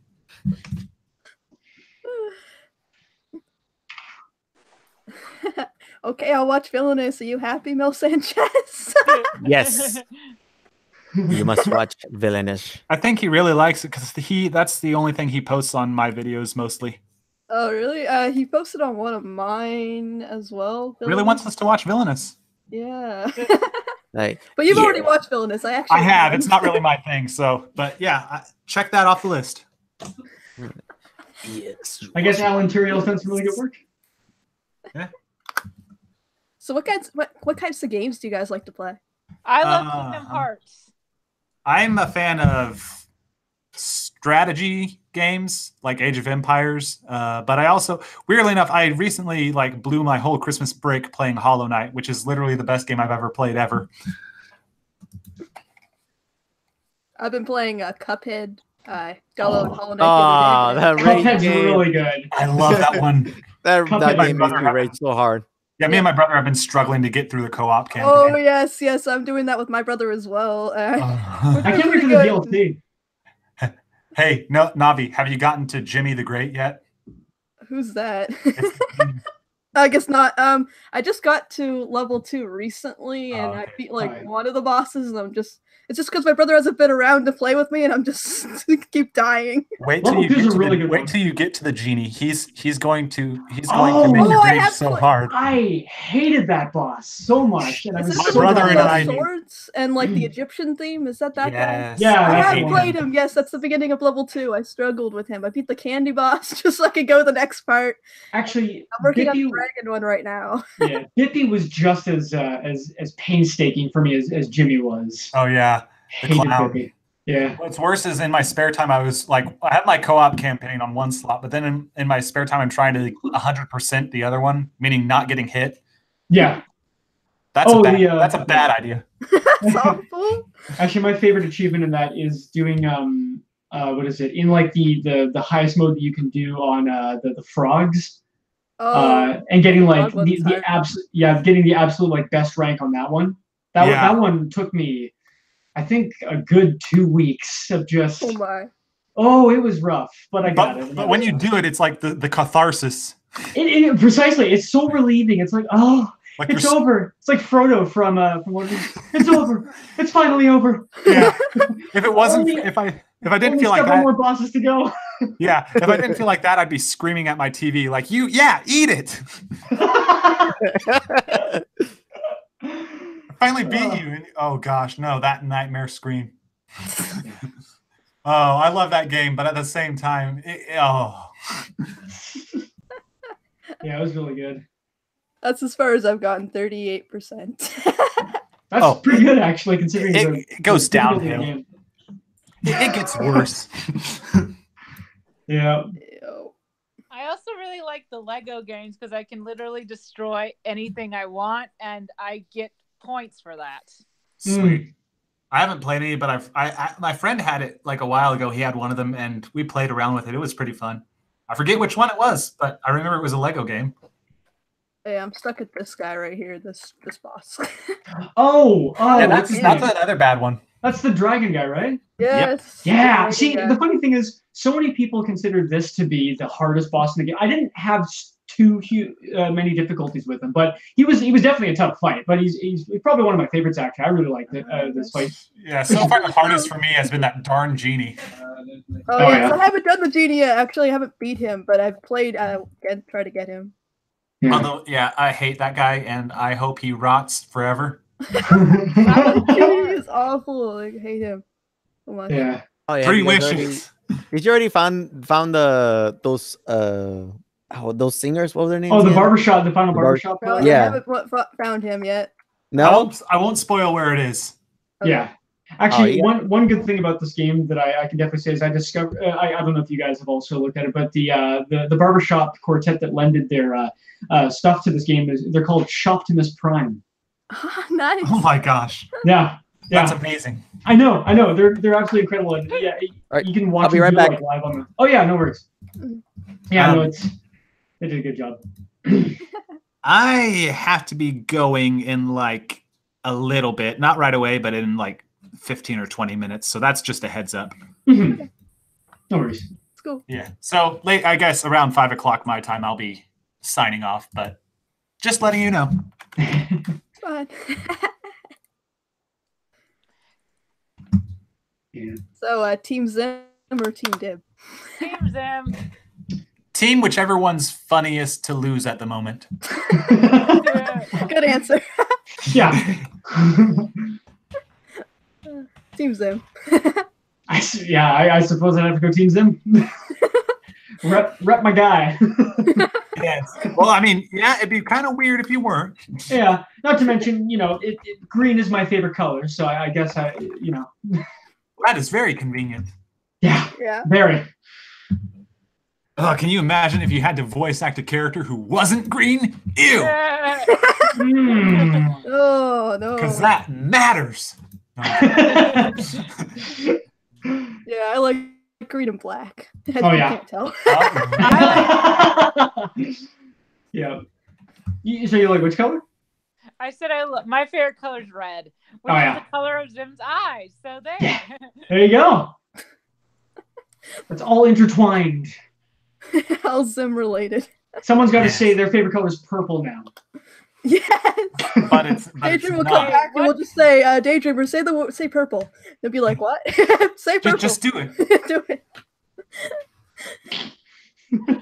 We'll explain later. Something funny. What? My mother's maiden name is Zimmerman. Oh, that's funny. Oh, like the composer? Like that's my main. Oh no, I'm thinking of maiden Zimmer. name, so Right. Zimmerman. So basically, that means that I was destined to love the show. Yes, Oh yeah, for sure. that's cool. Also, sorry, I was thinking of the composer Hans Zimmer, but I was like, no, it's not Hans Zimmerman, it's Hans Zimmer. Anyway, Right. never mind. That was that was the last name of my chemistry teacher in high school. Oh really? Yeah, Zimmerman. Dang. Not like, I mean, I didn't Hey, Mom. make a much big deal about it, but whatever. Yeah, but I'm on the phone. Okay, I'll tell you about it later. Anyway, yeah, fun fact. My mom just walked in. Okay. Fun. Hello. Bye. Oh man. Yeah. Goodness.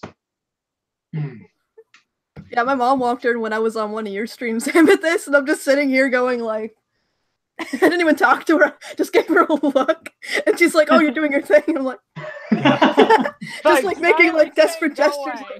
I like knowing ahead of time, like, because sometimes, okay, well, I have like I have a sister that has special needs, and I have to like watch her sometimes so that my mom and dad can go somewhere, or if they're busy or whatever. And so like I have to tell them ahead of time if I'm going to be doing like a live stream or a Skype call or something.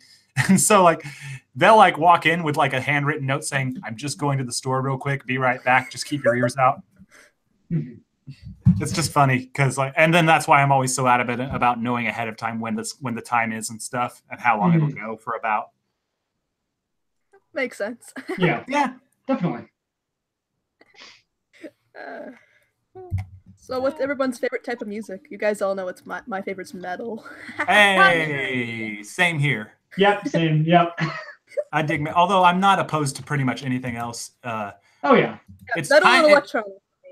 It's really hard for me to get into rap and country. Ugh.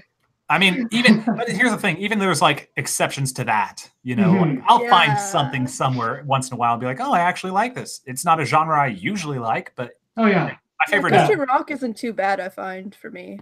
I like Johnny Cash does some good stuff. Yeah, Johnny Cash is good. Yeah, for me And, it's like, songs from musicals. I love. oh yeah, musicals are good. My favorite, Sweeney Todd. Me too. I love Sweeney Todd and the Phantom of the Opera the most. Have you seen, this is a little off topic, but have you seen the recording George Hearn, or well, not George Hearn, let me think, Sweeney Todd, what year was it? I think it was 2008. They did like a concert performance. No. It was amazing. It's like my favorite, not 2008. Well, forget it. Anyways, yeah, I'll have to look it up some other time. It was like the best version I've heard because they had like a full-blown choir and an orchestra and everything. My favorite version of Sweeney Todd would have to be the Tim Burton thing that Johnny Depp was in. That one was what got me into it. That's what actually made me aware of it. Like I watched that and thought it was great, and then I got curious and looked into the Broadway shows.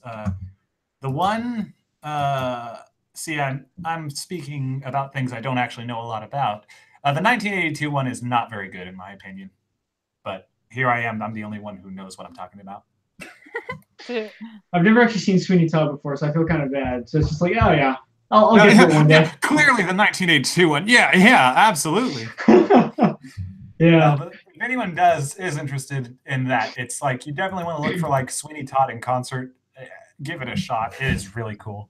Oh yeah, definitely for me. I love musicals myself, and metal obviously, but I think also in terms of like other genres, I'm big into like video game and movie soundtracks. Oh yeah. And I also love I love a little bit of EDM. I'm not huge into electronic music per se, but I like a particular genre called glitch hop, which is kind of cool. Oh yes, I love that. Yeah, that one's really cool. And tried metal step. Sorry. Have you heard metal step? Metal step. Metal. Yeah, dubstep and death metal. Great. I can't say I've heard of that. Interesting. I might just have to check that up then as later on. That sounds kind of cool. But it is. yeah. I was literally like, I didn't even like listen to it. I just saw it and I was like, oh my god, I need this. And I was listening to it for like so long. What about you, Mr. Knight? I think he's not back yet. Yeah, he's not back yet. No. Like, you're just being quiet. We're just talking over you and everything. Yeah, no, he went away for a bit. And another one that I like for cyber metal is a group called Conceal, and it just sounds like an AI voice really? singing. It's great. It's like it's not really a rap, but it's not really singing. It's kind of like a cross between the two, and it's got amazing backing to it. Just like and, a just death monotone metal sort of? screams in the background. Love it. Cool. Oh, interesting. That Conceals it's called? Conceal, yeah, with the K. Oh, okay. There's a weird thing. I always I never go for like any artist in particular. It's like I always just like find one or like random songs that I enjoy. Yeah. Like, oh, yeah, you can check out the rest, and then it's like I'll listen to the rest and be like, they're okay, I guess. Yeah, it's like same you just here, gravitate to one song, yeah. But then once in a while, then you find a band that like tends to do really good a lot. Like for me, it's Metallica. Metallica's good, yeah. I think, in terms of like that sort of like thing, for me, like one of my favorite musicians out. I guess you would technically be considered prog metal or what have you, but I'm a big Devin Townsend fan. He does a lot of good stuff. Actually, funny enough, he's based in Vancouver as well as me, which is funny. I thought it was like, oh my god, he lives like a city away from me, and he's like, I love his music so much. Oh my god, it's awesome. So that's like me and Conceal. They're in Montreal. I'm not in Montreal, but like I thought that was cool. Oh yeah. You Canadians and your electronic metal. Actually, first time I heard about metal was in a Canadian show, and they were joking about, I think it was Montreal death metal. That's like, I like that. And then I ended up hearing Montreal cyber metal, which is kind of like death metal-ish. One thing I can't get into, no matter how hard I try, is death metal. I give it an honest shot once in a while, but I just cannot get into it. You just find the right one. Have you listened to the cooking videos with death metal? Those are great. For comedy purposes, of course, yeah. But like for actual just casual listening and stuff, I can't. I try and I try. I think it's the vocals. Death metal is my espresso. I don't drink coffee. I just listen to death metal. It wakes me up in the morning, quite literally. I've gotten into something really weird lately, which is jazz covers of video game music. Oh, Insane in the Rain? What? Insane in the Rain music. He does jazz covers of video game music on YouTube. Oh, I didn't know that. I just Googled, I just like type in Super Mario Brothers jazz and hit enter and click on the first result. Like I didn't even, but like stuff like that. Like, yeah. And it's bizarrely specific, but I find it really relaxing when I'm trying to animate and stuff. It's really good stuff. Yeah, I know. I totally agree there. There's a lot of. What did you say the name was? Oh, Insane in the Rain music. His icon is a blue circle with a white silhouette of a saxophone. Yes. Okay, and I just clicked subscribe. I'll check it out. Yeah, absolutely. He's super cool. With enough time to talk to you. Nice. I also listen to retrowave and synthwave a lot. Cool. Oh, it's funny you mentioned wave because I just heard of a genre called vaporwave. Yeah, I've listened to a little bit of it, but I mostly like the really dark synthwave and retrowave. It's like 80s music. Yeah, but like, yeah, it's really cool. like nostalgia 80s music. I will always say this: 80s music, the 80s were the prime for horror movie music. They have horror wave if you're interested. I did listen to that when I was driving on a long trip home one time. I just popped that on my phone and before I took off, and like because it was a long drive, it was like 45 minutes. And I just listened to that, and it was nighttime, and it was really cool. Yeah, and I also listened to Chill Step as well. Chill Step. So, since we're obviously starting new like topics and stuff, I have a question. What is everybody's favorite Disney movie? Mine would be a tie between Hunchback of Notre Dame and Beauty and the Beast, probably. I was gonna say Hunchback. That movie is just so good. It has an amazing score, and it does. Yeah, that's as far as I can. Like, Inside Out was pretty good, but I think it wore off after a bit because the plot is basically Toy Story in someone's head. And like, okay, well, that wore off a little bit of the charm for me, but I liked how unique the idea was. Although now that I think about it, I'm a big fan of the Robin Hood film as well. Oh yeah, I forgot that existed. Yeah, that one is really good. I used to sing the little song that happens in the beginning, the Oodalali or whatever it's called. I've forgotten it completely. Yeah, exactly. Yeah, that one. I really like that. Yeah, that one. I always thought it'd be funny if someone took the Robin Hood story and flipped it around so that Robin Hood was the villain of it. Well, if you're taking it from the King George perspective, he is the villain because he's robbing him blind. Right. Well, you'd definitely have to make it so that the tax collector wasn't actually being unfair or something, right? Like, not like to the point where, well, he actually was just doing his job and actually going easy on people, but then this guy who wants to be a little revolutionary comes in and starts causing havoc. I don't know why, but I'd really like to see a Robin Hood horror movie for some reason. It's just like a serial killer of the rich people. Nottingham was just one peaceful town. But one day it changed for the worst. Oh my gosh. I would not be able to take that seriously.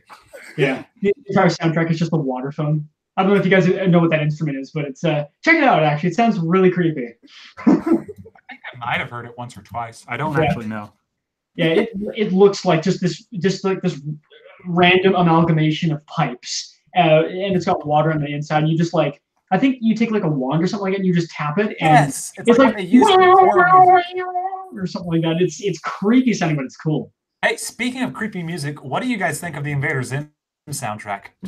I like the creepy parts the best. Like when I was making the issue 22 dub, I really liked looking for all the especially creepy music. I mean, it's all sort of creepy, but like the ones where they really try to make it creepy, it's great. I recall in the commentary, Manthe, the guy who made the music, said that Jonan actually wanted him to score scenes in Dark Harvest as if he was scoring a horror movie. Just take it that seriously.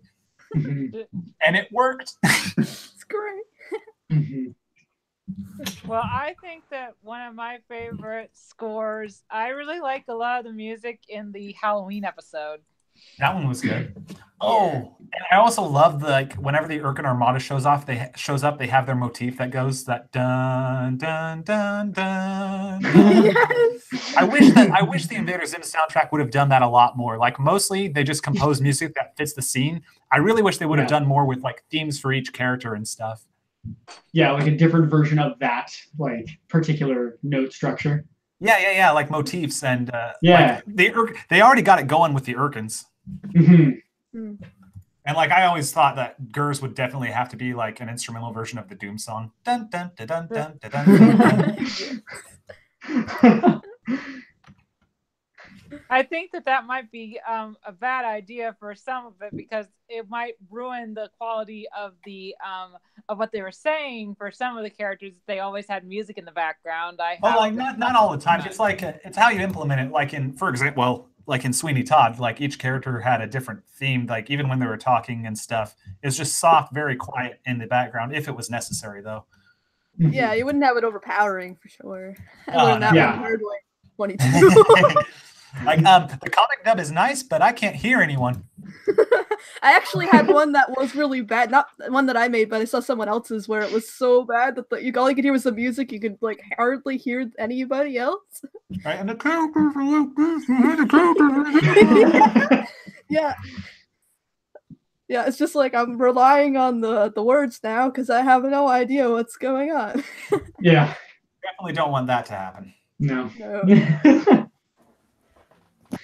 Hello, I am back. Hi. Really? Hello, Mr. Knight.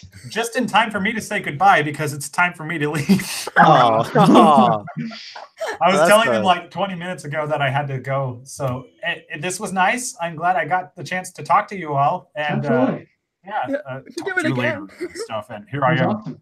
trying to sign off with my computer voice. It sounds better with robot effects.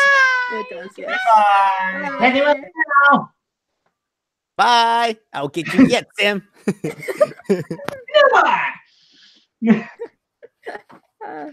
Yeah. Oh, What time is man. it for everyone else right now? I had to go pick up my my niece. Oh, yeah? Yeah, that's Yeah, fine. it's almost 7 here. Oh, wow. Jeez. I'll definitely have to leave at probably like maybe 4:15 here because Okay. Mom wants to talk to me about some stuff before I go to work till Okay. midnight. Joy. Oh Ooh. my gosh. Yeah. Dang. Almost a graveyard shift. Or I guess it would technically be considered a graveyard shift. Okay. Well, you still got time. It's only 5 o'clock where you are. I know, but like I have to leave at 6, kind of like thing. So yeah. Oh yeah, definitely. Gotcha. Should we call it what's it called? Should we end it right here since it looks like we got a good amount of hours to talk to each Yeah, other. we probably should. Sure, but this Alright. is super fun. We should do this more often, I guess. We definitely should do it again. Yeah. It Yes. was super fun. Of course, it was my idea. Well, thank you for the Jim. idea. Yeah. Hopefully the scheduling won't be as much of a nightmare next time. Yeah. Yeah, And I'll try not to scheduling. email you at almost the last minute about the fact that I can't make it next time. Yeah.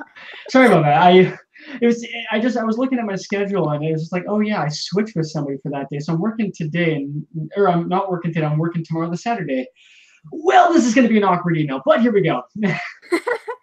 So yeah. So, Novi, before we go, I wanted to tell you the great news. I am like literally almost done coloring all of this chapter, so I might be able to send you your scene to add bubbles to by the end of tomorrow, maybe. Nice. Yeah. Since Yeah, I'm off. For those who don't know, I'm helping her with some post-production things for her series. Mm, So like gotcha. After Effects stuff. Yeah. Have you That's guys super cool. ever like watched my series, by the way?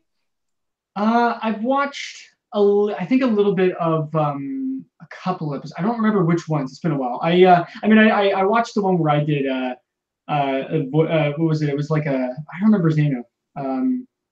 What was the guy that I voiced for like the 2 lines? Oh, Forget it. Elijah. Elijah, that's it, yeah, where I was like, can you help me with the suitcases or something like that? I don't remember what I said. I watched a bit of that, and I watched another episode. I don't remember what was going on in it though. Hello. What was You guys that? heard that? What was that? That was my niece. Oh, hello. They said hello. Oh, Hello. hi. She said hi back. Oh, that was random. Yeah. Yeah. You want to say bye to them? Bye. I don't think they can hear you. That is just too cute. Aw. Bye. Yep. Mm. But yeah, that's my niece. That was the one I needed to pick up. Aw, Cutie. very adorable. Yeah. Yeah, all my nieces are older than me My. Oh, because my parents had me late. gotcha. They're all Yeah. like they actually all have children of their own right now. Oh my. Yeah. I don't. Yeah, I've got a couple of nieces myself, but they're like 5 and 1. So Yeah, I only have don't two know. that are actually younger than me, but they're like my Did cousins. you guys that- hear that? Hear what? Hear what they said. How are you doing? Oh, Hi, hello. good. Oh, we're doing very Good. well. It's because she whispered into the mic, and she. I don't think you guys heard her. I did hear. Oh, okay. It's one of them did hear. What Hold on, let me put you guys on speaker so she could hear. All right, go for it. Yeah. You get it? Hello. Hi. Hi. So ask them a question. Ask them something. How are you doing? Doing Good. very well. Very well. Doing very well. How are you? Good. Thank you for helping my uncle to do some comics. You're welcome. You're welcome. No worries. Oh, it's because like they're talking to you because they never have a chance to talk to a kid. You did a live performance for us. Yeah. I'm talking to them on live. So By the way, my name is Giselle. oh. Hello, Giselle. Hello, Giselle. Giselle, nice to meet you. Yeah, she's adorable, isn't she? Yeah. But yeah, when I was saying earlier, I met my cousins are older than me. I don't have any nieces. Oh, okay. Yeah, I just mixed up the words for a second there. Bye. I'm gonna go eat. Sounds good. Yep. Yeah, she just left now. Aw. Daw. Bye. Bye. Yeah. Yeah, that's I had to deal with, sometimes kids they just come in and they're like, oh, what's going on? It'll happen. The same thing happens with one of my nieces, my 5-year-old niece. She's got the energy like crazy. It's she just like, because her attention span, obviously she's a child, so her attention span is like bah, bah, bah, bah, bah, bah, it's just like different things all over the place kind of thing. And it's you're just like, okay, we'll go do this thing now. Okay, we'll go do this now. Okay, we'll watch this movie. Okay, we'll read this book. Okay, we'll do this.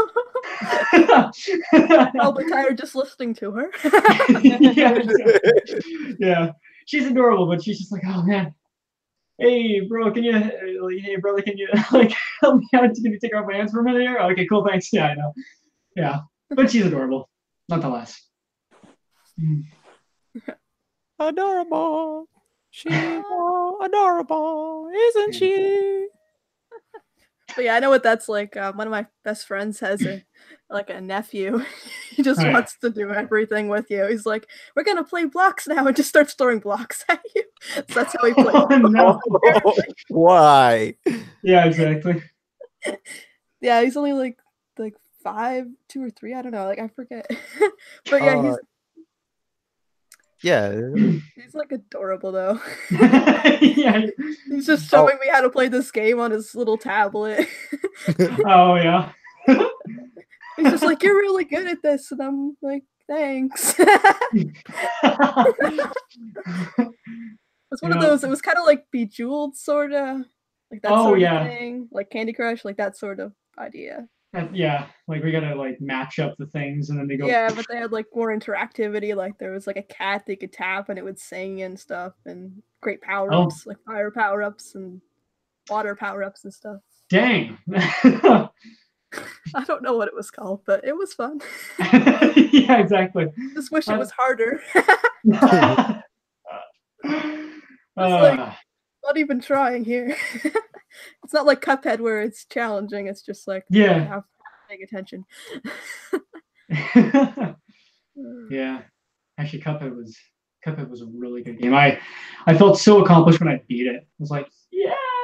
I can't believe this happened, but it did. Have you guys seen this YouTuber called Sir Pilo? No. Or it's actually Sir Pelo, but it's like he makes one of the most over exaggerated exaggeration, and he did it he did clip bits of Cuphead. Oh my god, it's so funny. So and is he like a PewDiePie type kind of thing? Yeah, like basically like a PewDiePie. but it's just him like Interesting. overreacting on parts like where he loses and when he wins, but mostly him losing. And there is this one part where he what was it? Like, you know how when you're gonna finish the challenge, Mhm. and but you're only one hair breath away.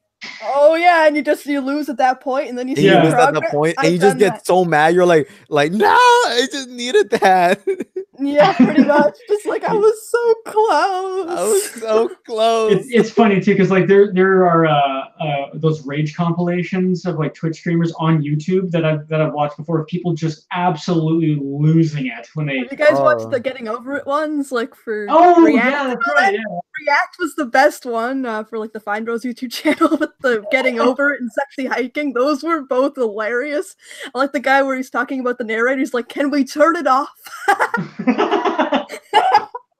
Yeah, exactly. Oh, that narrator. I mean, like, I've never played the game, but like, it's funny from my point of view. I'm looking at it going, they're just getting overreacted for like, you know, for the sake of it. Whatever. It would totally never happen to me. I don't know if, you know, like, you know, of course I should play the game to find out for myself, but I just find it absolutely funny like even just crazy the way that some people will react a certain way. Like, I don't know if you guys have watched Markiplier before, but Yeah. he does. Yeah, he did a playthrough, a small little playthrough of Getting Over It, and like the title of the video isn't even like I play Getting Over It. It's just what is it? Or no, maybe it is that. But the thumbnail or one of the two says I literally throw my chair, and lo and behold, in the video he literally throws his chair in rage. Oh, Getting Over It just looks awful. It does. It genuinely does. Yeah. They played Sexy Hiking first in React, so they kind of like had an idea, and then they just Oh, like, right. and then someone was inspired by this game, and they made this game, and they're like, no. Well, I think the guy who made Getting Over It is the same guy who made Co-op, isn't he? Yeah, he is. Yeah. Yeah. I played a bit of Co-op back in high school, and I sucked, needless to say. But others were good, so I just watched them instead. Yeah, there's a lot of fun games out there. Yeah, I usually just mostly play retro games. I play like old PlayStation 2 games. We have emulators on my computer. That's so weird to think that PS2 is now retro. I never actually had a real one though. Oh no, eh? But I have like Guitar Hero guitars for the Wii that I can play over it and things like that. So I didn't miss out on those games completely. Guitar Hero was pretty cool, actually. Yeah. I have Guitar Hero Metallica downloaded, actually. There you go. I sent the link to the Serpilo one I was telling you guys about. Oh yeah, I'll have to check it out later. Oh, Sounds like something to super watch. funny. I like funny rages. You guys want to show you the React ones? Like those are just the React ones. like the React Getting Over It and Sexy Hiking. I just want to watch those again. Oh, what do you guys think of the game of Bendy though? Bendy and the Ink Machine? I haven't played it yet. No? I don't have money for it though. I just watch people react and just them playing it. Yeah, I don't know. For me personally, I watched Markiplier play the first like few episodes of it or something like that, and then he stopped playing it. And I was just kind of like, it's well, yeah. I mean, it looked good. It just, I don't know. I wasn't super digging it myself, so I was like, I'll just, Oh, there's the chat. I just figured out how to pull up the chat from the. Oh yeah, the little plus or the little thing on the top left, yeah. Yeah. I've never actually done the chat on this, like looking at it yet. Tested everything except for that.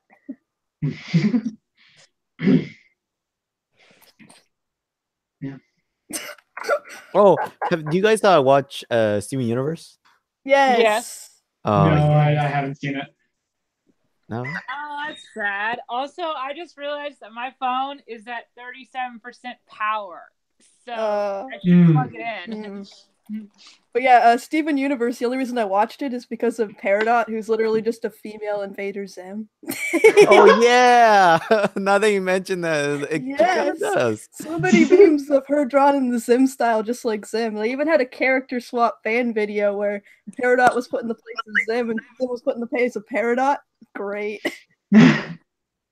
Looks Wait, so where was authentic. what about Div? Oh, he would be Fribo.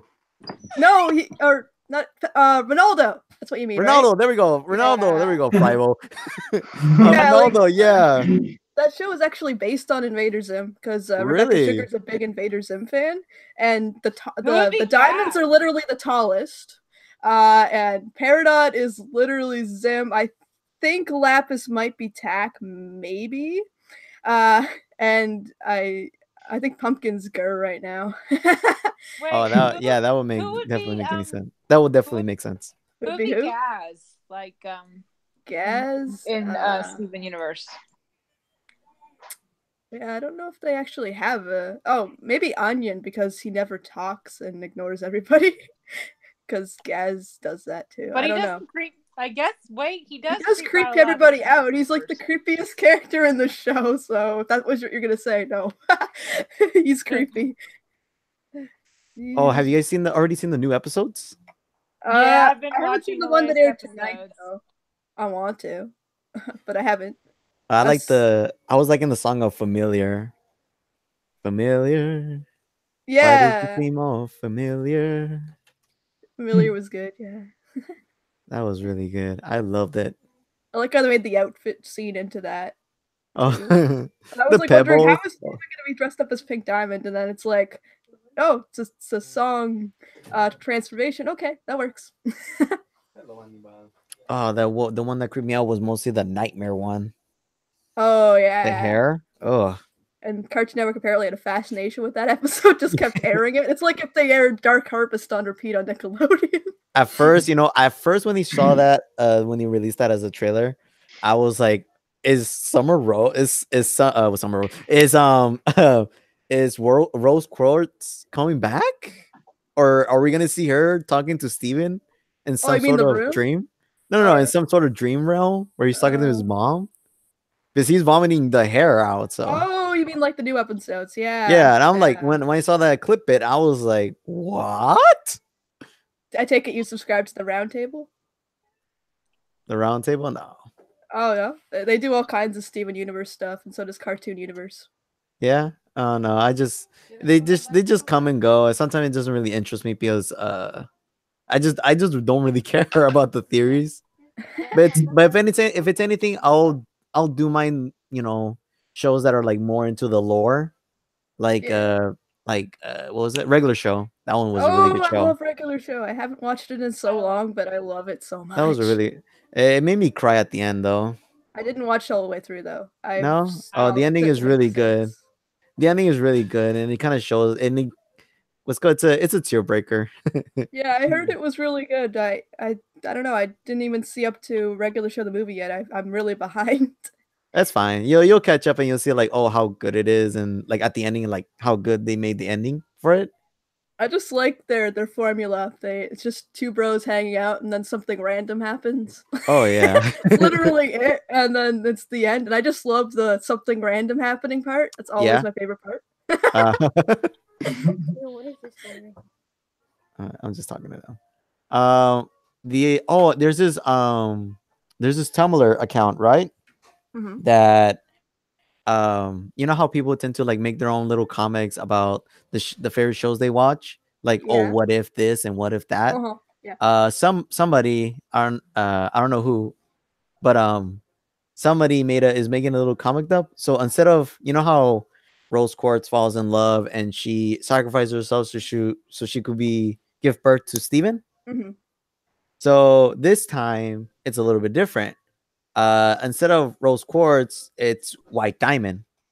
Oh, I So, saw like- something similar like that. Not Yeah, that like- specifically, but yeah. Yeah, Where like, they did a mom swap with like Garnet, Amethyst, and Pearl, and they made it Jasper, Lapis, and Peridot, and it's great. Yeah, like- So like what happened was like Steven, I think his name is Steven in the show. I mean in the little in this little comic, but he's supposed to be like an orphan. You'll have to send me a link to that. Yeah, I'll try to find it. He's supposed to be an orphan, and he gets saved, or more like gets adopted by Pearl, but it's not the Pearl that we know, but it's actually the Pearl from White Diamond, the broken one. Oh. and he's not weirded out by it. He's like, he just thinks that she's misunderstood. And Steven is like, since nobody wants to adopt him because he has, you know how they have the diamond on their body? Like, well, Steven in the show has it on his belly button. The other one in this comic, he has it on his head. Okay. Yeah, So, like white diamond, yeah. Yeah, and he uses his hair to like cover it up. And that's and it just kind of goes through the whole comic of these two. Yeah, like her, yeah. She was the one that's taking care of Steven. She's so damn creepy. She looks like Princess Leia. Kinda, yeah. I think that was the inspiration for her design, actually. Probably, yeah. But she's just a puppet that's just always really creepy, and White Diamond is not better. She's like really creepy. Well, I hate to say it, guys, but I gotta go. So I will see y'all later. Sounds all good. right, bye-bye. Say bye. Nice talking to you. Yeah. Bye. Yeah, I should probably go too because my dinner was literally 40 minutes ago. Oh. All right. It was nice. Let me sign off as my dip voice.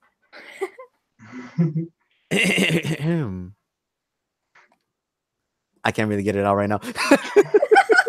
The build up. All that build up, yeah, no payoff. Everyone's just like at the edge of the seat, like, is he gonna do it? Is he gonna do it? No. Nope. It's like me with Gaz earlier, where they're just like everybody's passing it to me, and I'm like, it's like a voice I can't really do live because when I do it live, it's way too high pitched. When I do it like on Audacity, I make it a little bit lower and then pitch it up artificially, and it sounds more accurate. Yeah. Gotcha. All right, guys. See you next time. Come on, guys. Let's get out of here. I'll see you later, Zim. You'll pay for this. Farewell, dip stink. Be gone. Guys have finally stopped talking. It's quiet now. I'll be back, Sam. Just you watch. I'll be back. All right. Bye, you guys. See you guys. Good talking to y'all. Yeah. All right. Until next Definitely time. do it again. Absolutely. Until next time. Bye.